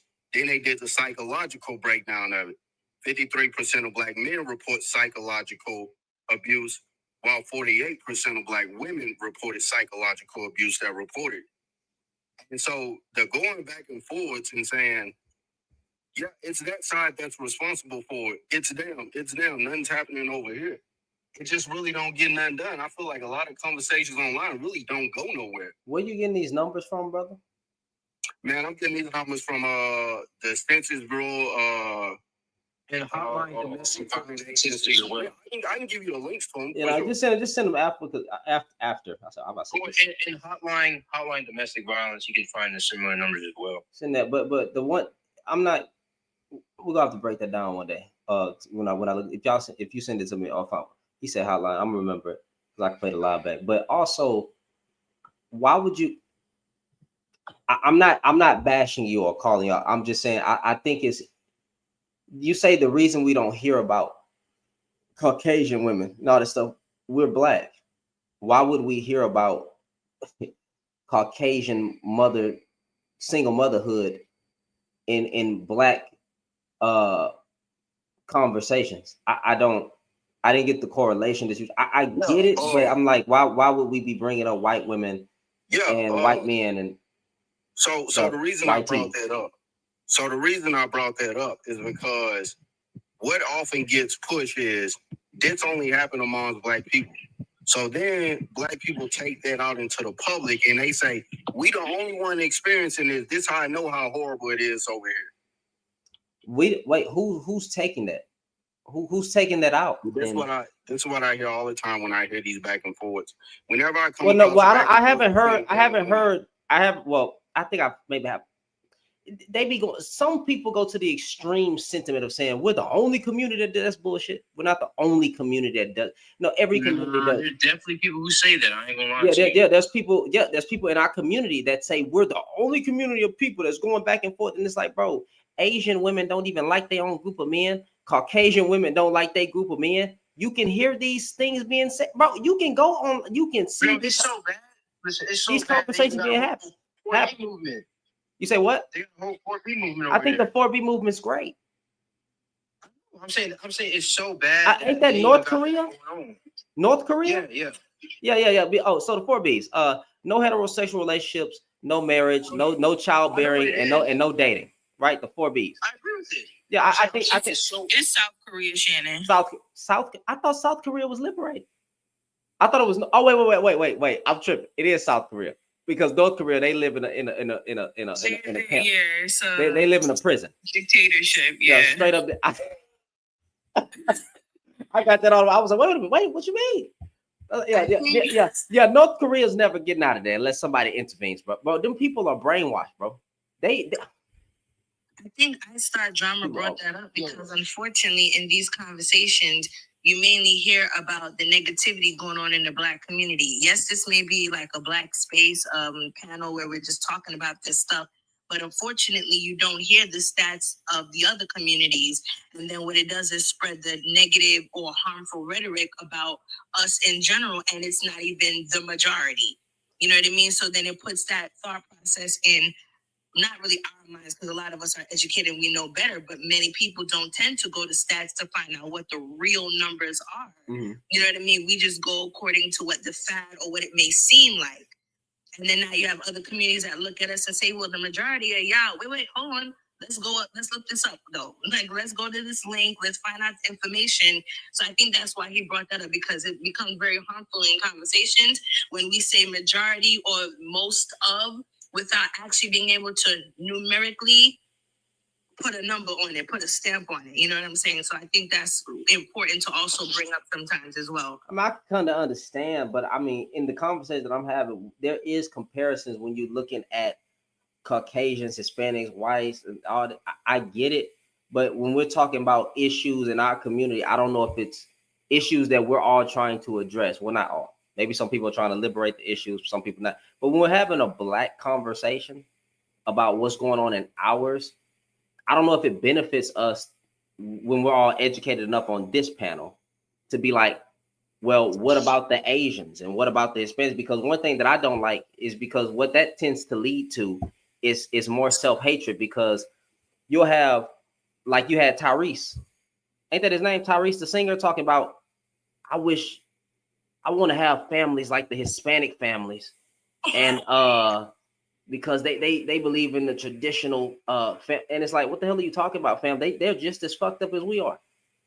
Yeah, they really like, bro, What more do you want from me? The lack of information. That's why his stupid self needed to do his own stat research. Bro, somebody said, Victoria said, cry Reese.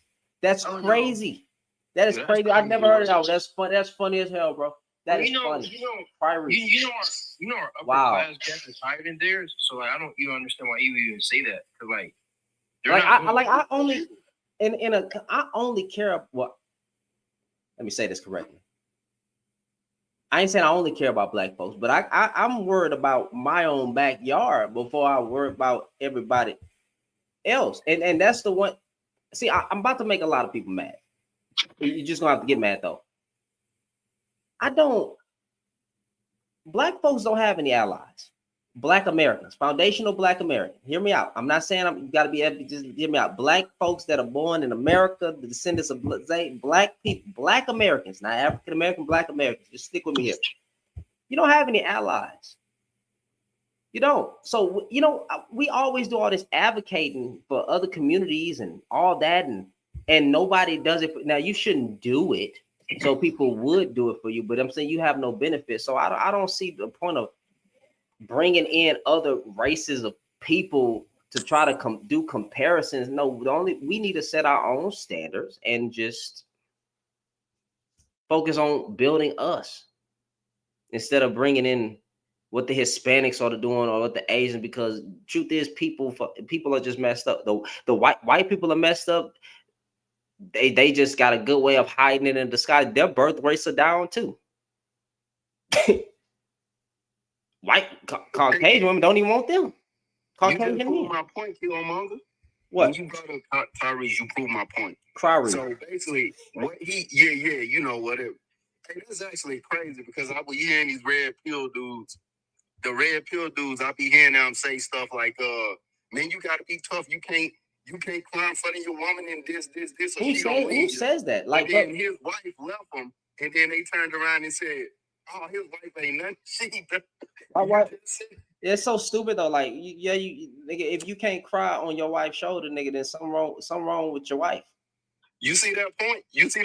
If you saying don't do all this in front of your wife, and then the woman leave them for that, and then you turn around and say, "Oh, she trash. She done left them because God gave you emotions, fam. Like, just don't resort to anger, but like, bro, you're supposed to cry." Telling black, that's the problem why we so effed up in the mind now. Men don't cry. That's cap. Men do cry. Jesus wept. Take what we talking about. Wept on the cross.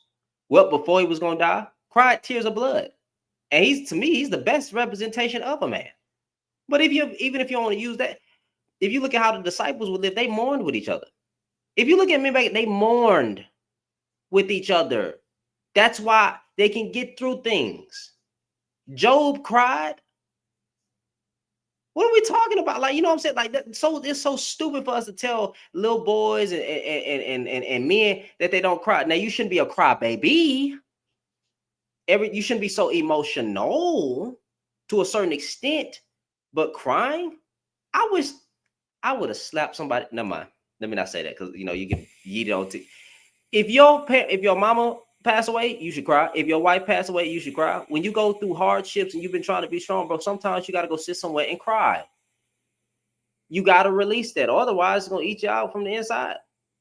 Cry. Don't be a cry baby, but cry, bro. Boys don't cry. That's why they got so much built up emotion right now to where they crashing out. Because they don't got no place to release it. But Killmonger, I gotta go back to what I had said because I ain't said it. You had proved my point when you brought up Tyrese. Tyrese said, "Man, I wish Hispanic family. Look at what Hispanic family. Man, Tyrese is just a cry baby though. So you indirectly saying that, man, if I get with a black woman, it's gonna be horrible. Look at Hispanic families. If I had Hispanic wait. Say that one more time. Yeah. So when somebody go out and say, man, if I only had a family from this woman or this other community over here, it'd be great. So you indirectly saying he didn't say that. No. I didn't hear him say it. Gonna interpret it that way. Oh, I don't know if they would interpret it that way or not. I don't think they would. I think they were just saying, hey, we got to. I think he was trying to relay a message of us fixing our family dynamics, but he compared it to the Hispanic community, which was just stupid.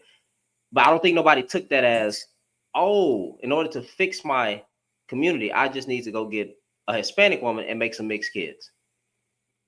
I don't think nobody took it that way. Now, if somebody did take it away, you're an idiot. A little off. You're an idiot. Like I don't know how you could take it that way. It just doesn't even correlate. But anyway, man, y'all, it's been peaceful, man. I gotta go to sleep. We all need to go to sleep. No, this been good, man. I'm gonna holler at y'all. Hey, man, y'all stay safe. Thanksgiving to everybody. You as well. Bree, thank you for coming. I'm gonna follow you back. I'm following you back right now. I got y'all. 1 second. Follow. All right. I am gonna end this with a prayer. So feel free to stay, feel free to go. But YouTube, thank y'all for rocking with me. I'll probably see y'all on Monday. But dear Heavenly Father, one, forgive me for the bad words that I said, and for the nonsense that was kind of said in the live. Lord, I just want to say thank you. Thank you for everything. Thank you for family. And Lord, I pray that every person that watched this panel, that engaged in this panel, even if they said some negative comments or said some crazy things, that you forgive them and touch their heart, God. Now today, God, since it's past 12, depending on where you're at, it's Turkey Day. I pray that people get to their families safely. And Lord, no matter who's in office, since we know it's going to be a Donald Trump, God, we just pray for your protection. Don't let these people out here go crazy because they looking at Donald Trump as God and King this and King that. And Lord, I just pray that people are protected, that this be a peaceful 4 years. Lord, I just pray that we have a heart that turns back into flesh so we can feel again, so we can serve you. God, I pray that humans just have a we as humans, we as a species develop a servant mindset, God, that we go out to serve one another and stop looking at trying to see what we can benefit, how this person can benefit us and benefit, and that we just have more of a servant. Hey, how can I serve my community? How can I serve the people that's right next to me, God? How can I be a better person? And we really try to walk in that purpose, and may we be more aligned with you. So Lord, we just want to say thank you. Some of us don't say thank you for the air that we breathe, the food that we eat, the live money that's in our bank. We ain't got no lights turned off, and we forget to thank you for just the small things, Lord. So we just want to take the moment to thank you for the small things. Jesus, we love you. We appreciate the sacrifice you did for us on the cross, way back on Calvary. Nobody could do it. Only you, and you chose to die for us so that we could be reconciled back to you. How we had fallen, Lord, but you came down here. You wept tears of blood for us. You took us and made us new.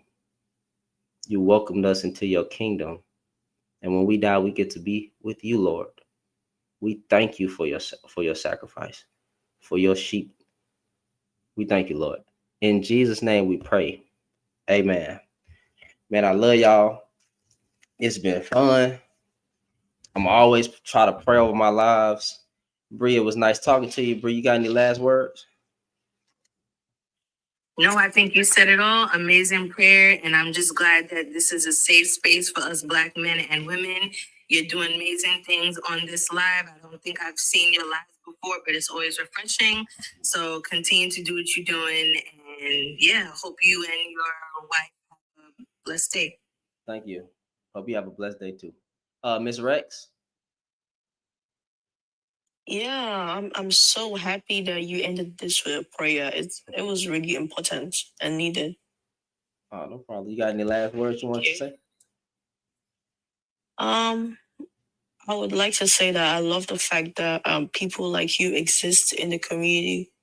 People like you that inform, people and try to help us solve the problem, Yeah, I'm so happy to see people like you. No, man, I appreciate people like y'all, man. Don't make me try to tear up on this thing, man. I appreciate y'all. I appreciate you. And I hope you have a wonderful night. And if you're celebrating Thanksgiving, I hope you have a good Thanksgiving. Thank you. Yes, ma'am. Good night. And I followed you back. I got you. All right, TikTok. Y'all have a good night. Stay safe out there. YouTube, I appreciate y'all. Appreciate y'all for rocking with me. And with that being said, I gotta get off, man. I gotta get to the wifey. I gotta get up early in the morning. For some, have y'all ever heard of a Black family starting Thanksgiving at 1:30 p.m.? Now we know that's a lie. But they said my family said they trying to start Thanksgiving at 1:30 a.m. to accommodate if we trying to go to other houses. You know darn well that food not gonna be ready.